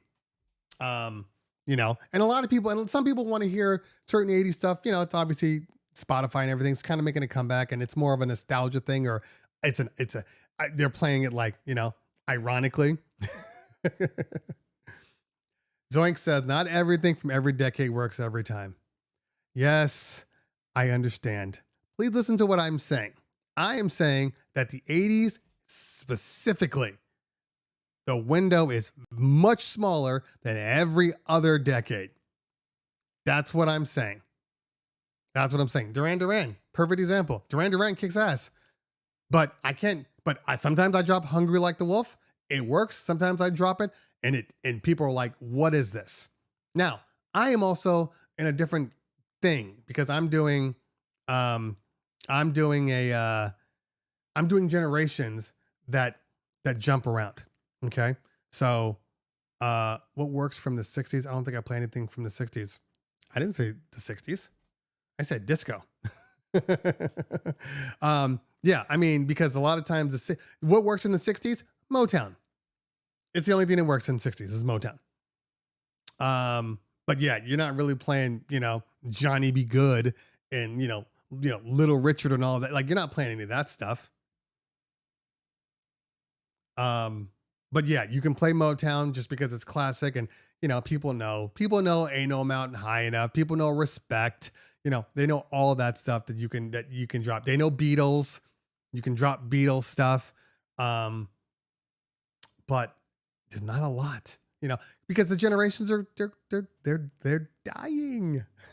And we have to remember ourselves. If you were born in the 70s and 80s, you're not young anymore. And if you were born in the 70s, that means that your parents, were probably born in the 50s. So that means that their group of people, their group of music that they like is usually when you're a teenager. Okay. Black people know Proud Mary and old people. White people don't know Proud Mary as much, Ruckus. Let's just be honest here. Okay. You got to play for your crowd. Yeah. And there's certain things that you can play at black parties that you can't play at white parties, So if you were TikTok has changed it all. You're absolutely correct. TikTok has made it a lot easier to play stuff from the 80s, from the 90s, because there's either variations or somebody made a remix of a track that is just, they take a sample from a popular song before. So we know that. That's why we're playing. That's why you were playing You Can't Touch This now, because of Freaky Girl, because of TikToks. The guy, falling off the chair and saying, "Oh my God," like, "Oh my Lord," like that's all That's all TikTok. That's all reels. So there's a lot of music now that you can play that you couldn't play before. So for that part, I truly thank TikTok and reels because it's made my job a lot easier now. Now kids are more accepting of playing music that they wouldn't have been before. Um well, why is this version so slow? That's funny. Um but like if your parents were born in the 50s, you know, that means that the stuff that they listen to typically is the stuff anywhere between your teens to like, I don't know, 20, 25, give or take around there, right? So that window between maybe 13 to 23, like that's their wheelhouse of music. All right.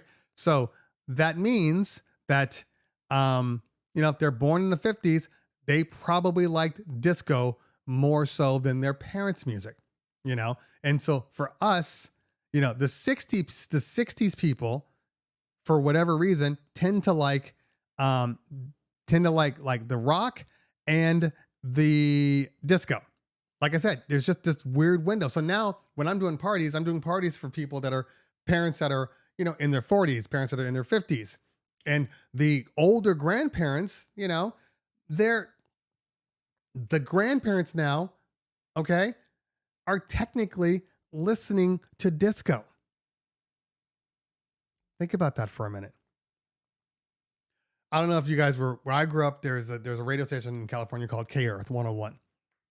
And when I used to turn on K Earth, they were playing classics. So that means they were playing a lot of like old school classic rock from the 50s and all that, the Little Richards and the Tutti Fruttis and the Elvis Presleys and all that stuff.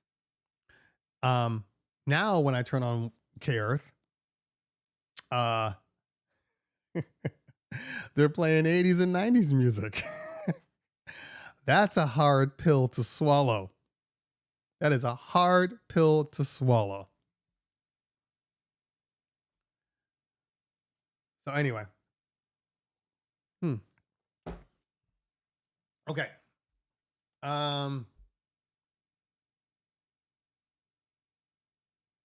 Yeah, Don Rafa, you're right though. Yeah, there are events that you can play Ice Ice Baby and others that you can't. And you just feel it out. It is what it is.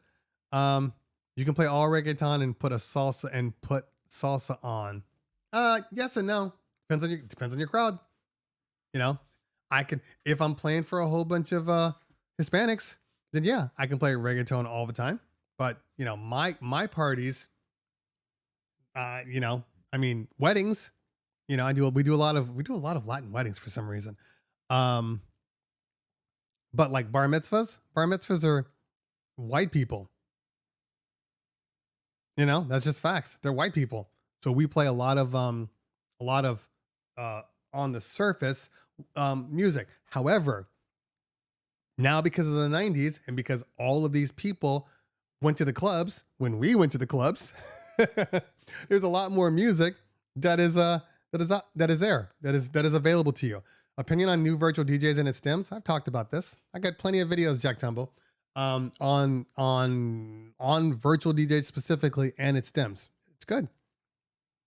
It's good. Stems are very, very good. That does not mean that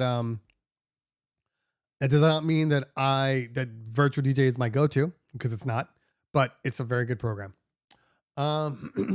White, black, Spanish, Bad Bunny always works. I don't play a lot of Bad Bunny on my bar mitzvahs. It's just a window.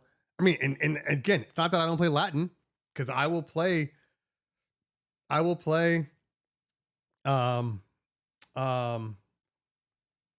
I'll play Suavemente, I'll play Shakira, I'll play Pitbull, I'll play a Gasolina, I'll play a lot. I'll play some Enrique, but yeah, I don't play a lot of Bad Bunny.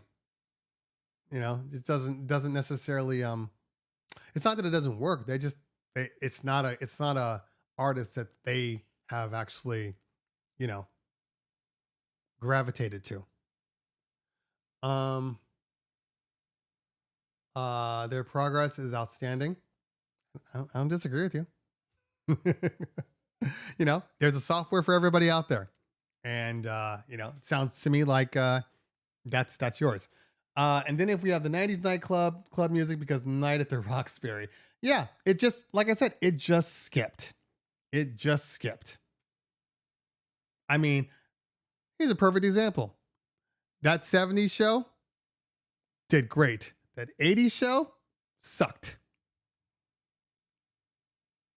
And there's some 80s music that is stuck in my head forever. Cyndi Lauper. Like, I was a big fan of like all 80s. I grew up in the 80s, Broken Wings and Learn to Fly Again. Like that was my shit, And then of course, that's when the hip hop came on and I was listening to Run DMC and Beastie Boys, and then Yo MTV Raps came into the world and changed my life. Because remember, back in the 80s, they were playing everything. So you were listening to Hall & Oates. You're listening to Stevie Nicks. All of this stuff was just there. And then you got MTV and they were playing all this weird, quirky stuff. And then all of a sudden, Yo MTV Raps came. Never Gonna Give You Up. That's another Rick Roll is a thing. Yeah, yacht rock and power ballads. 100%. I grew up on that. So yeah. People all often confuse early 90s for 80s. Exactly. True. But I bleed them together because I think that even though like, It Takes Two came out and was popular in 86, most people that you talk to think it's 90s. So I just keep it in where people think it is. Hold on, let me see here.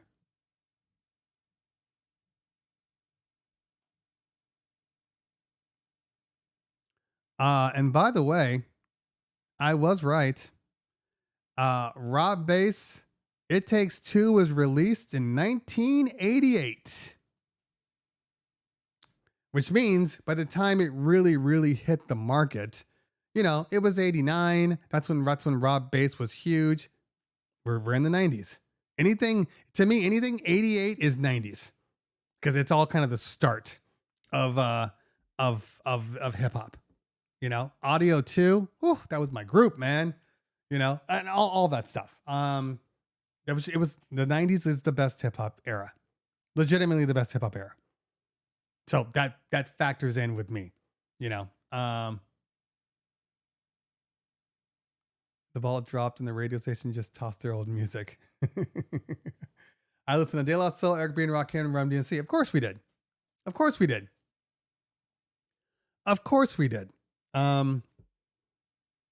That was our life, man.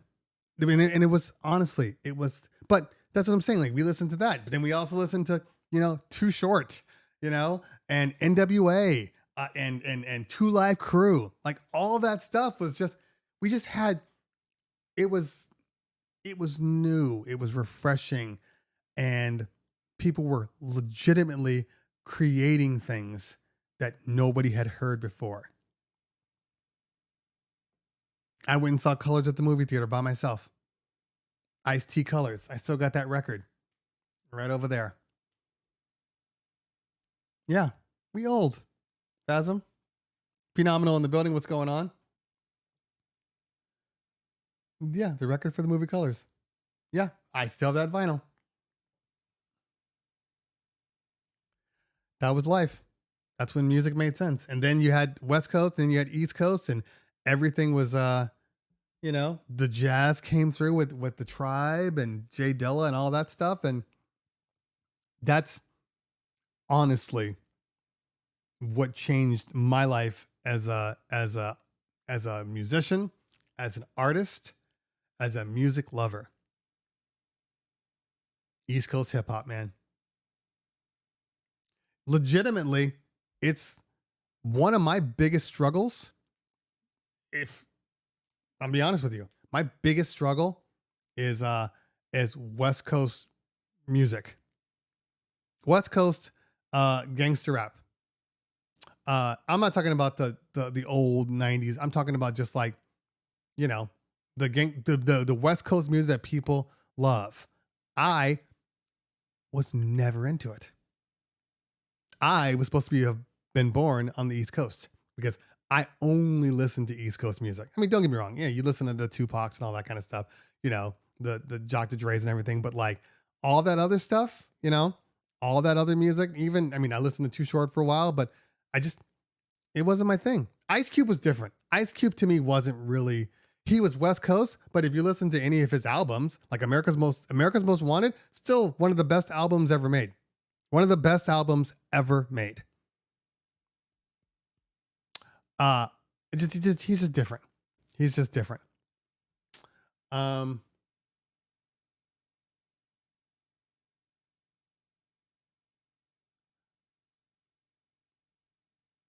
JMD 535. I didn't say that it wasn't a hit, but what I'm saying is that things that happened in the late 80s to me is pretty much 90s.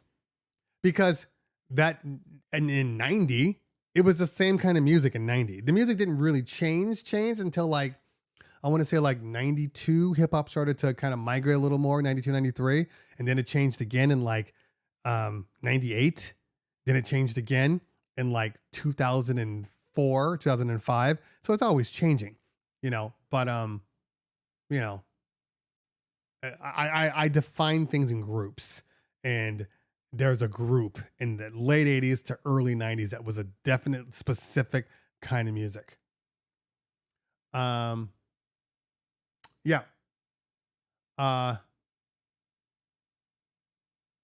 Yeah. Yeah. Yeah, Scott. Agreed. Early 80s was Sugar Hill stuff. Yeah. Sugar Hill stuff, White Lines, all that stuff. Yeah. So yeah, it wasn't for me. Yeah.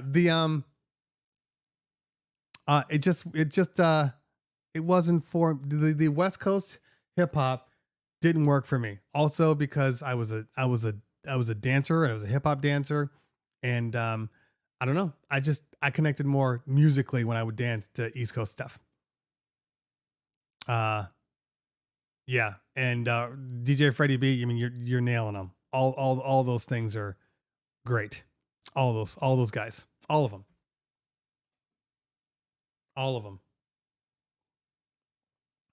It would have been interesting to see what happened with, the DLC, because I believed when I first saw the DLC, I said, that guy's going to change the game.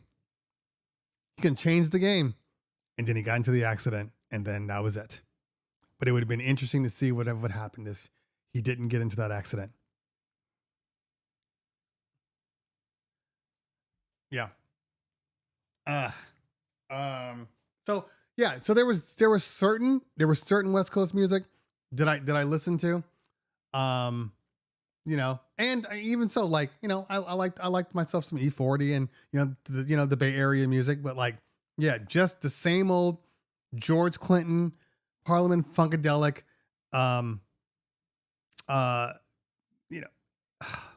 production was boring to me. It was boring. Now, of course, there were people that did it well, like X-Clan. X-Clan took Parliament stuff and killed it. X-Clan was the shit. Yeah, Planet Rock was great. I wasn't dancing during that time. I was still young when Planet Rock came out. Like, I didn't get into my dancing career until I was around 12 or 13. So I was literally right into hip hop. Anyway, okay. Wrote for a lot of folks on the West Coast. Yeah, no, I know he did. I know Showcase. But it's not the same as when you're doing it yourself, because his voice was very, very unique and it just sounded good. Anyway. Okay. UMCs. Yeah, see, that's all that great music. That's all that great music. 3 Times Dope. Like that was all my stuff. 3 Times Dope. Def Jeff. I still have a lot of these records here.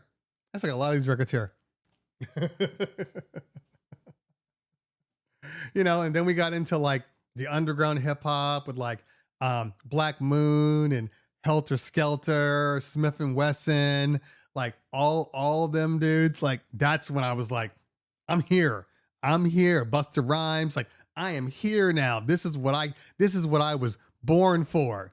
All this hip hop. That was my wheelhouse.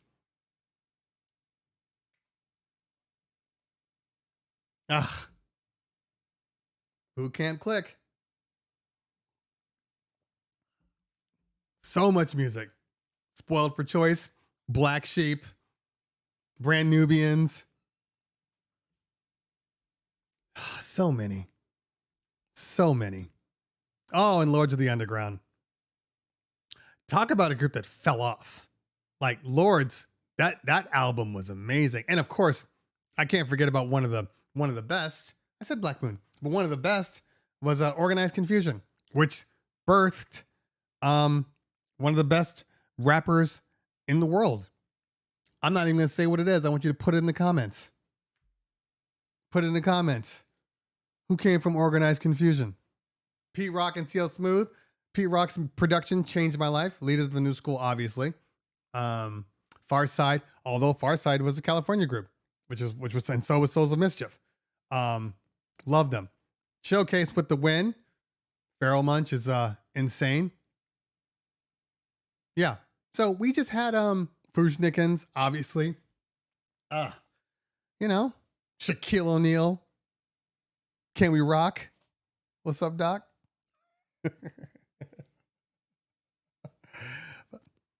It's funny. I still play Fugees, but I don't know. I think Lauren jacked up that group. Anyway, but the Miseducation of Lauryn Hill, one of the best albums ever. And if she wasn't such a diva, she could have had far more. How are you going to spend your entire life literally going off the same album? And Public Enemy, amazing. Great group. Great group. Yeah. Mary J. Yeah. I liked, I mean, obviously, Real Love is a classic. Thank you, Freddie B.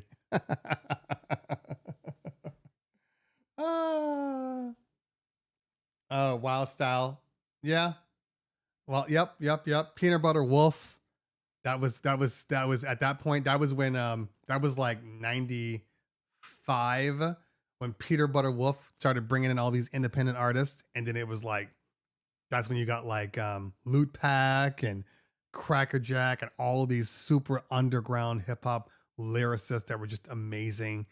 And again, it was a better time. It was a better time. It was a better time. Now look at us. Now look at us.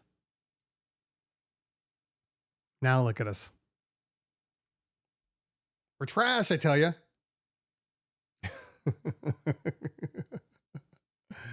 I was watching. That's a good question. That is a good question. Because they were both so different. Breaking in Beat Street. Probably Beat Street.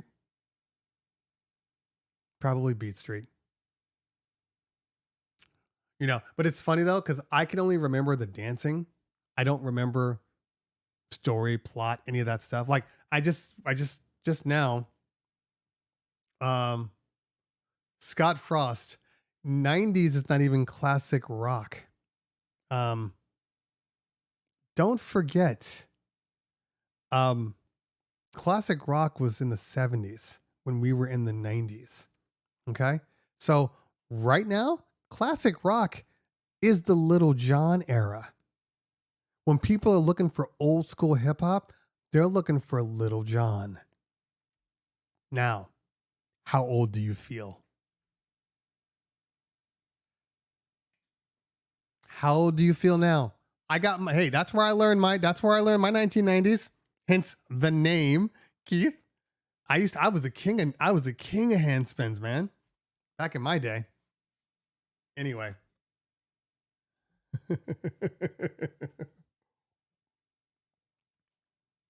Yeah, we're old.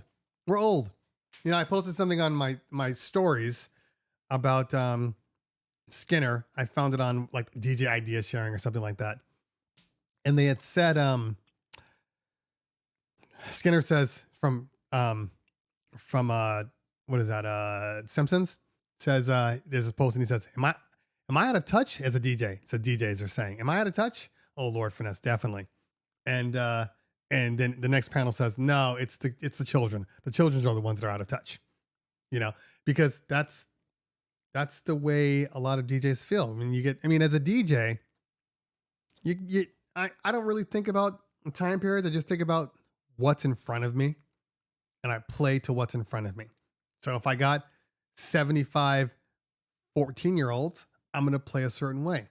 If I got 75 18-year-olds, I'm going to play a certain way, and so on and so forth. If they're all in one group, I'm going to play a certain way, because that's what DJing is. That's why I don't feel like, the hardest part of being a DJ, the hardest part is obviously knowing, I would say the hardest part right now is knowing hip hop over anything else. Just because there's so many avenues to get hip hop nowadays. But you got to stay up on it. So it drives me crazy. Missy Elliott, Timbaland, that was all the amazing 90s. It drives me crazy when I go to like things like idea sharing and, all these groups, and people are like, I got a prom coming up. I got a grad party coming up. What music should I play? What are people listening to? Don't take the damn gig if you're gonna go to there and start asking people what music. Take the gig if you're confident that you can do the gig. Don't just take the gig because somebody's paying you. It's you're doing yourself a disservice. You're doing the kids a disservice. Everybody's getting screwed, and it drives me nuts. Drives me absolutely. There's a reason I don't comment on any of these posts. Like, I go on there, I see all the comments, I see all the stuff, I see all the silly questions that get asked. I have to hold myself back from saying things sometimes, because I'm just like, why are you people, you really sounding dumb right now. Like, it's frustrating to me. It's frustrating. I get over it. But it's as much as I do work trying to make sure that my playlists, that my sets are where they're supposed to be, having music. And I'm not even talking about like super new music. I'm talking about having like older music that maybe, oh, I forgot that this was a hit. Let me bring this into my playlist this time. Let me bring this one into that crate. I'm doing all this all the time. And yet there are people that are DJs that are so damn lazy. Don't even call yourself a DJ. I'm tired of lazy people. I'm tired of it. I'm tired of all these. I'm tired of people acting like they're amazing and they know exactly what the people need. And then I see them on these other sites asking simple questions like what music is popular. Then you don't. Then don't say anything anymore. Don't say anything.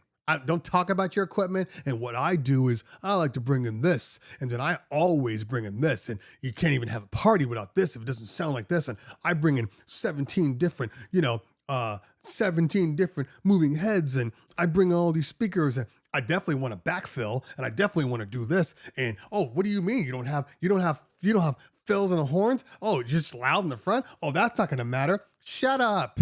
Because if your music sucks, you suck. I don't care how good your speaker system is. I don't care. People spend so much time, trying to be something. And every time I see people, and anytime somebody's talking shit about maybe a setup that I'm using at that point in time or whatever, and they're like, we bring all this stuff, and oh my God, I can't believe you can charge this much. I'm not charging for speakers. They're a part of the invoice. I'm charging for my experience. I'm charging for my ability to get people dancing and to keep them up the whole time. That's what I'm charging for. My expertise. I'm not charging for lights. The majority of money is coming from the human element. That's it. We had a party just this weekend, and I was just talking to like the MC and everything, and they were like, "Oh, this. Did you see the schedule? It's this, it's that. They want to do this, they want to do that." And I'm like, "I don't care." What do you mean? I don't really care. I mean, I played through the pandemic. I don't care. When we came back from look, I know we're in California. I know some of you people never stopped DJing, but when we came back, it was literally well, we don't need that much because we're not really sure what's going to come. So it's just a DJ, and it's a DJ playing for 4 or 5 hours. And it was at that point in time that I realized that there's no time limit on how long you can DJ. There's a lot of people that are like, oh, I can only do like an hour set, and then I got to go to a different genre. The pandemic, I was like, I'm doing like 3 or 4 hour sets now. It used to like, oh, I need a break. No, it is not. Well, no, it doesn't matter. You just do your job. And that's how I look at it now. So, when people are like holding music to the end because they're afraid they're going to burn it out, I'm like, no, just play good music. If you got to burn some heaters in the beginning, burn some heaters. That's going to give you credibility for the rest of your night. Come in hot. It's okay. Come in hot. Stop trying to, save all of your heaters for the end. What happens if these people leave? Now you're the DJ that played some mediocre bullshit the whole time. Your job is to get them dancing. That's your main job as a DJ, to get people dancing.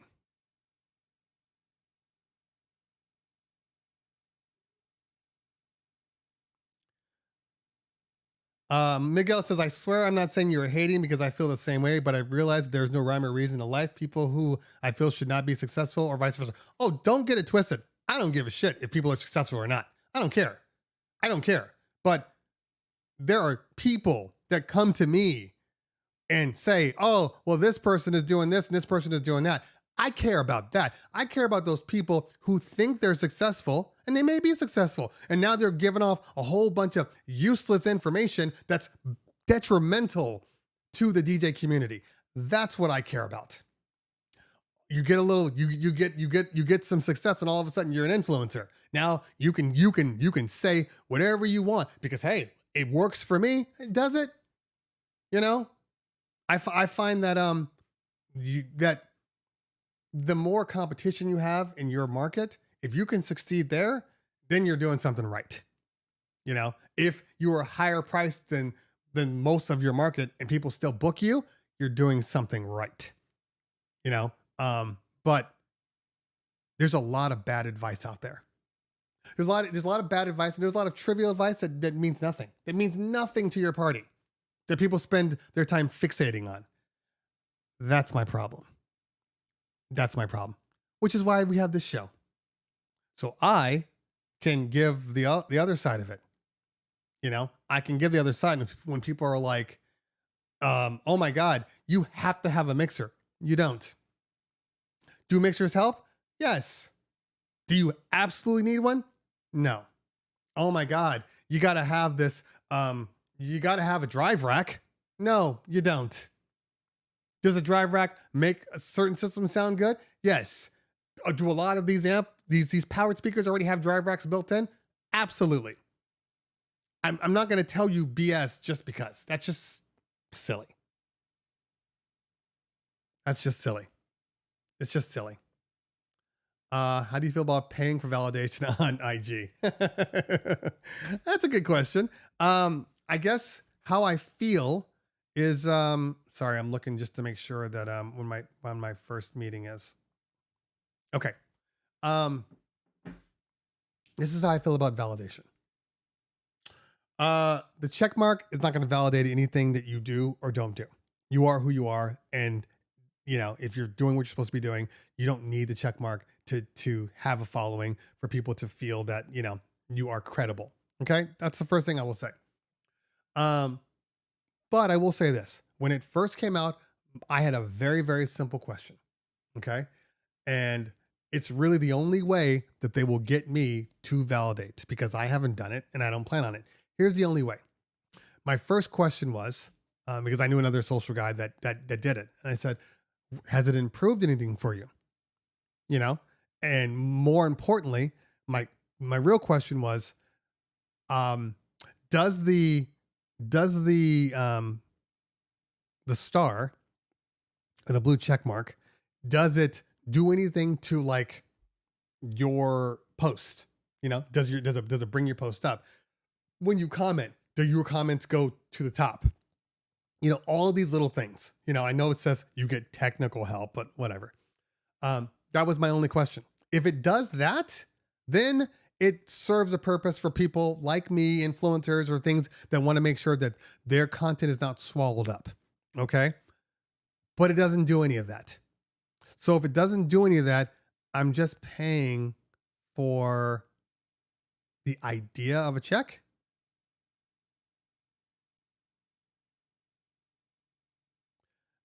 Freddie says you get special benefits with that. And in the beginning, check marks were going for $4,000 or better in the beginning. They were only selling to the label companies. I don't know what that means, Freddie. I don't know what that means, but what special benefits do you get with it? That's my question. And I'm not talking about the original check mark.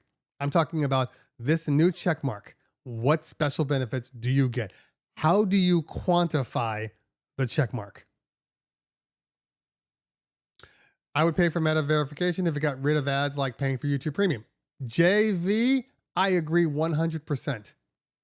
I'd love to tell you, but I'm not going to tell everyone else on here. We're going to talk trust. All right. Because nobody could tell me. So it has to have something that's going to help my channel. But literally, I had a video go viral recently, and I gained 7,000 new followers in like a week and a half, 2 weeks tops. I didn't have a check mark, check mark marks a sticker to measure up squad. Okay. A couple more questions.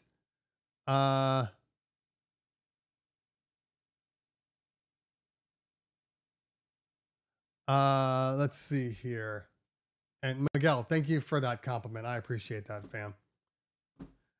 My folks gained an extra 50K followers and way more interaction. I have looked at people that have gotten the check mark, that are paying for the check mark. I don't see any growth happening. That's the thing. I'm just saying.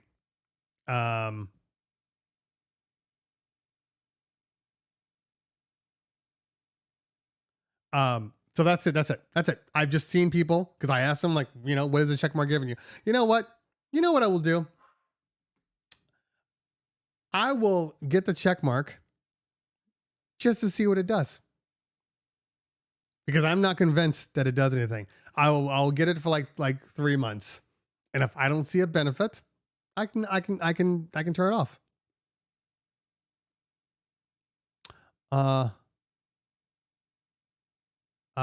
Yeah, but the follower part, again, like I said, my posts are still getting viewed. My numbers are still good. So it's not like that was my biggest concern without having the check mark, that all of a sudden they were going to start prioritizing the check mark people. And I'm not talking about like in a comment section. I think the check mark people go up top in the comment section, but like they were going to start prioritizing the check mark people's post over the non-check mark people. Like Twitter's like that. Twitter's cesspool. But anyway, I have found just in general that verified does nothing for my business. getting Google verified or whatever has done nothing, and I think we're verified anyway because we use the Google services. We pay for them. But like, I don't know. If you're good, you're good. Okay.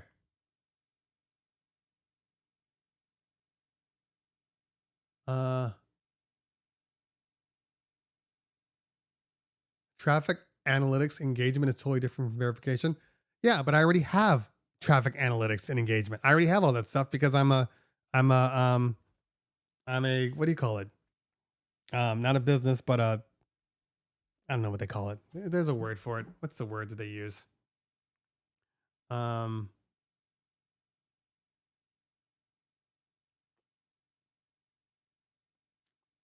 is the word that they use? I'm a creator. That's right. Because there's a creator, there's a public figure. I'm basically that. I'm a public figure. Thank you, Matt Ames. So yeah, I already get the analytics. That doesn't require a check mark. So that's what I'm saying. I want to know what is being done. I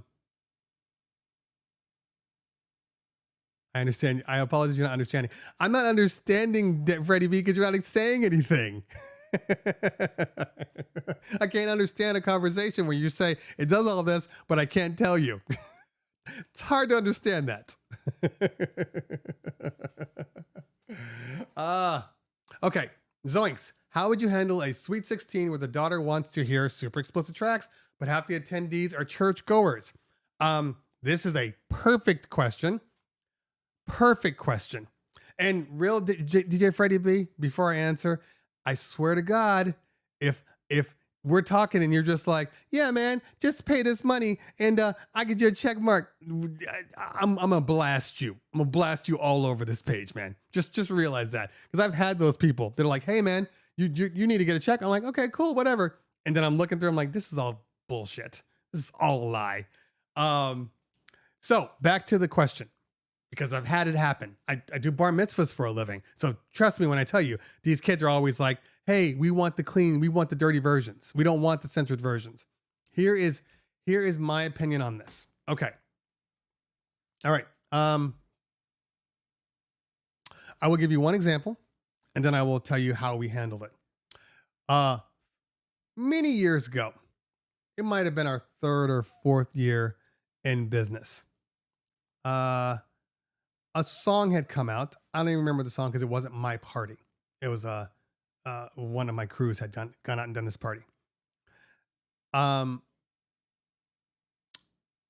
says, hey, have you heard that new song that just popped up on the radio? It's amazing. Yes, we heard it. It just came out like 2 days ago. I want to hear it. We're like, well, first off, no, we don't have it. And there's only a dirty version. That's okay. Play the dirty version. We're not really supposed to. It's my party. Play the dirty version.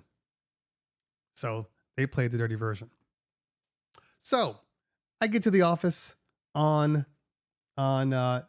Tuesday. Could have been Monday. It was Tuesday because on Monday I had a ridiculous amount of voicemails that I had to get to. So I'm checking the voicemails and people are like, hey, can you call me? I want to talk to you about a party, blah, blah, blah. Can you call me? I'm like, that's weird. Start answering the phone on Tuesday. Clients are calling in. Hey, by the way, we have you guys. I'm like, I know, I see you. So we want to make sure that you're not playing dirty music. No, we don't play dirty music. Okay, just making sure. Hang up the phone. Phone call, another phone call. Hey, we just want to make sure you don't play any dirty music. Yeah, we don't play dirty music. So I don't know what that is. Okay, just making sure, because we don't want dirty music. I just want to make it clear. Gotcha. We won't play dirty music. By the fifth call, I'm like, what's going on here? So when I answered the phone and like, we don't play dirty music, I just stopped her. I said, okay, I got to know. Why are you saying this? Because you're like the 17th person that said this today and it's wasting my time. So what's going on? Oh, well, we were at a party and there was one song that they played and it was a dirty version. And we want to make sure that you don't play it. We don't want that. We have adults, we have old people. We can't have that in our party. I'm like, I agree. We don't do that. So when I called the crew, I'm like, what the hell's going on here? They're like, yeah, So mom forced us to play this song, and she was getting angry that we weren't playing the song. So we had no choice. Okay. So fast forward after that. I made it a point to tell people, and it's in their questionnaires and everything. We don't play dirty versions of music for our regular parties, bar mitzvahs. Weddings are a little different because, maybe it's 11 o'clock and all the old people have left. Now it's just, a whole bunch of 20 somethings. Yeah. You play some dirty versions of tracks. Okay. I get it. Fine. I'm not playing dirty versions while grandparents were still there. So in our thing, it says we don't play dirty versions. And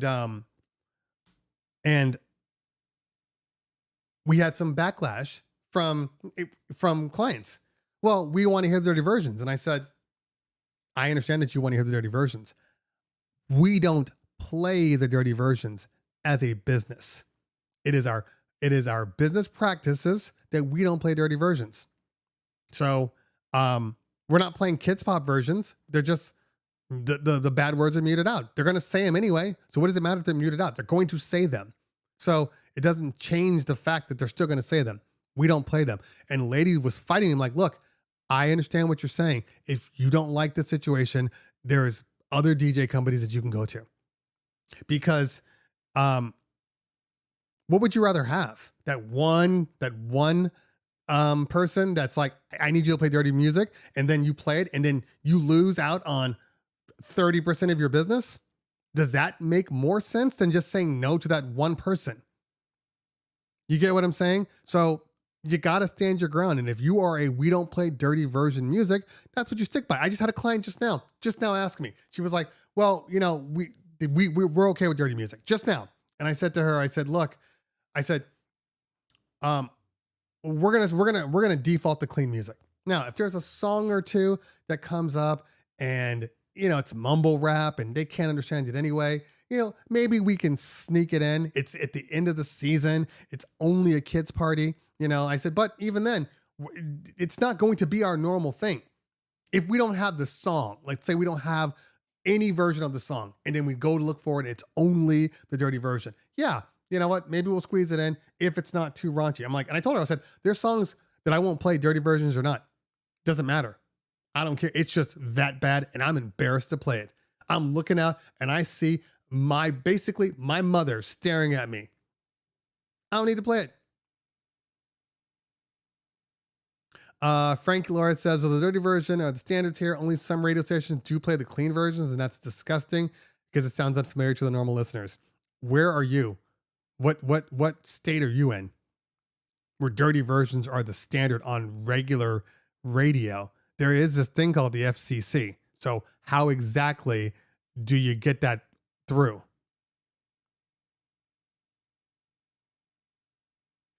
Just curious, Frank. Let me know.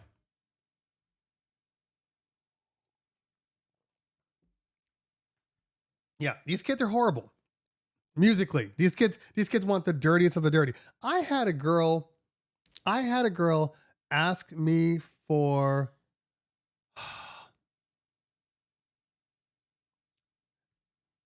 the song is called Slut Me Out. I was doing a pool party for a whole bunch of 12-year-olds. And this was a party that they wanted dirty versions. Now, pool party at a person's house in their backyard, all bets are off. All bets are off. They only want to hear dirty versions, whatever. That's not my business. But this little 12-year-old said, I need you to play Slut Me Out. Slut Me Out. It was a pool party. These girls were already half naked.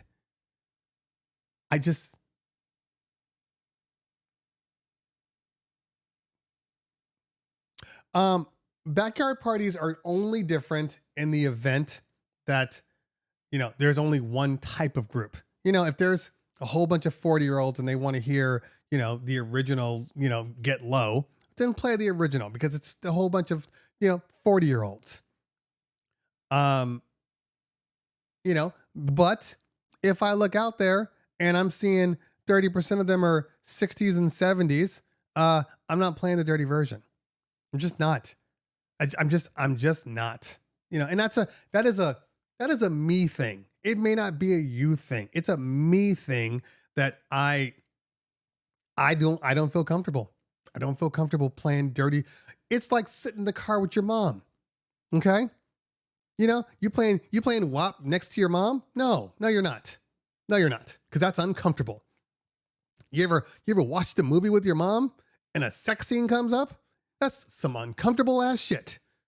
And I'm not trying to be uncomfortable with my mom.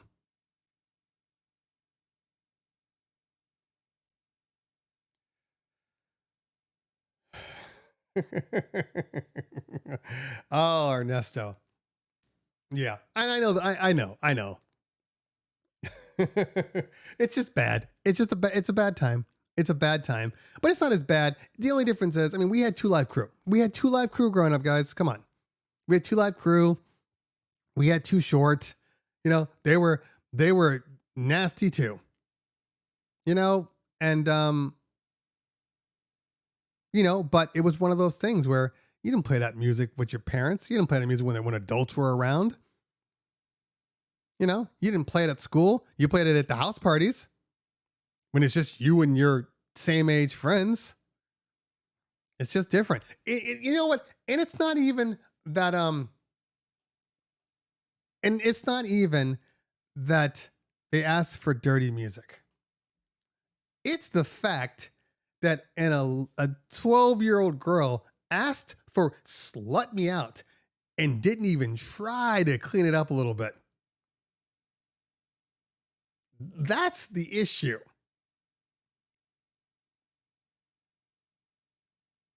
Like, you got parents, right? Like, you playing Slut Me Out in front of your parents? Or only when you don't think anybody's watching? Yeah, these kids are very, very mature. Very, very mature. Oh, Switch. That's hilarious. Yeah. We've all done it. Just like, you can't even look. You have to look away. Just I can't, Mom. I can't look at you. I can't look at the stage. I just have to look over here. Look at the tapestry on the wall. That's nice. Ooh, the lights are amazing today. They're doing a really good job on these lights. What? They still topless? I'm gonna go to the bathroom now. I'll be back in a minute. Okay. So, I'm okay with that, Don Rafa, because that just means that the kid has he probably has older brothers or siblings or sisters. And Rickroll is making a comeback. Now all the kids are asking for it again. After I spent all night downloading Lil Baby into Baby. That's funny. Yeah, Germany, all of those, the countries over there, I know they're different. They're different. In America, you're not allowed to play dirty music on the radio. Not allowed. You will be fined and or suspended. Okay. I do have a conference call in literally a minute and a half. So I do want to thank everybody for hanging with me today. I don't want to say it got weird. I don't think it got weird. I think it was a good show. And of course, yeah, you got to get Sirius Radio, Sirius XM. Then you can listen to everything. Shade 45. You can listen to great comedy. Just amazing stuff. Thank you, T Dizzle. Appreciate you for that. Okay. So what's going on this weekend? This weekend, I have been receiving products from Chevet. I have a new Gig Bar Move ILS and some ILS Chevet 150s, Intimidators. I will be hopefully using them. I'm hoping that the ILS command comes also, so I can test that out. However, I am going to at least bring those because I want to see how ILS does with the movers and the Gig Bar, even though, didn't to see how good it is. So that's probably the first review I'll do, and then I'll do one strictly on the ILS and and we'll go from there. Hopefully I'll be able to do the review on the Max furniture. That's the next thing that I will be working on as soon as the legs get here. What is this? End of May? And a couple of products coming out in June. A couple of products. And I'm supposed to be getting a mix on in the next week or so. And also I'm supposed to be getting the T7 to review too. So yeah, a lot of stuff should be happening in June, because in July I will be out of town. So I want to try to maximize June. Anyway, thank you so much for everybody hanging out today. So I need to get another Flex 10. I don't have a Flex 10. I had to send it back, and I'm sure I could ask for one and they'll send me one, but I just haven't asked for one. I actually need to do more. I need to use the Rain 4 more. It's sitting right there. I need to use it. Just to do kind of some long-term videos on both of them. All right, gotta go. Call's waiting. Enjoy the rest of your day, peeps. And I'll see you guys all on Instagram. I gotta do a video there too. I'll have a fun video maybe today. All right, y'all.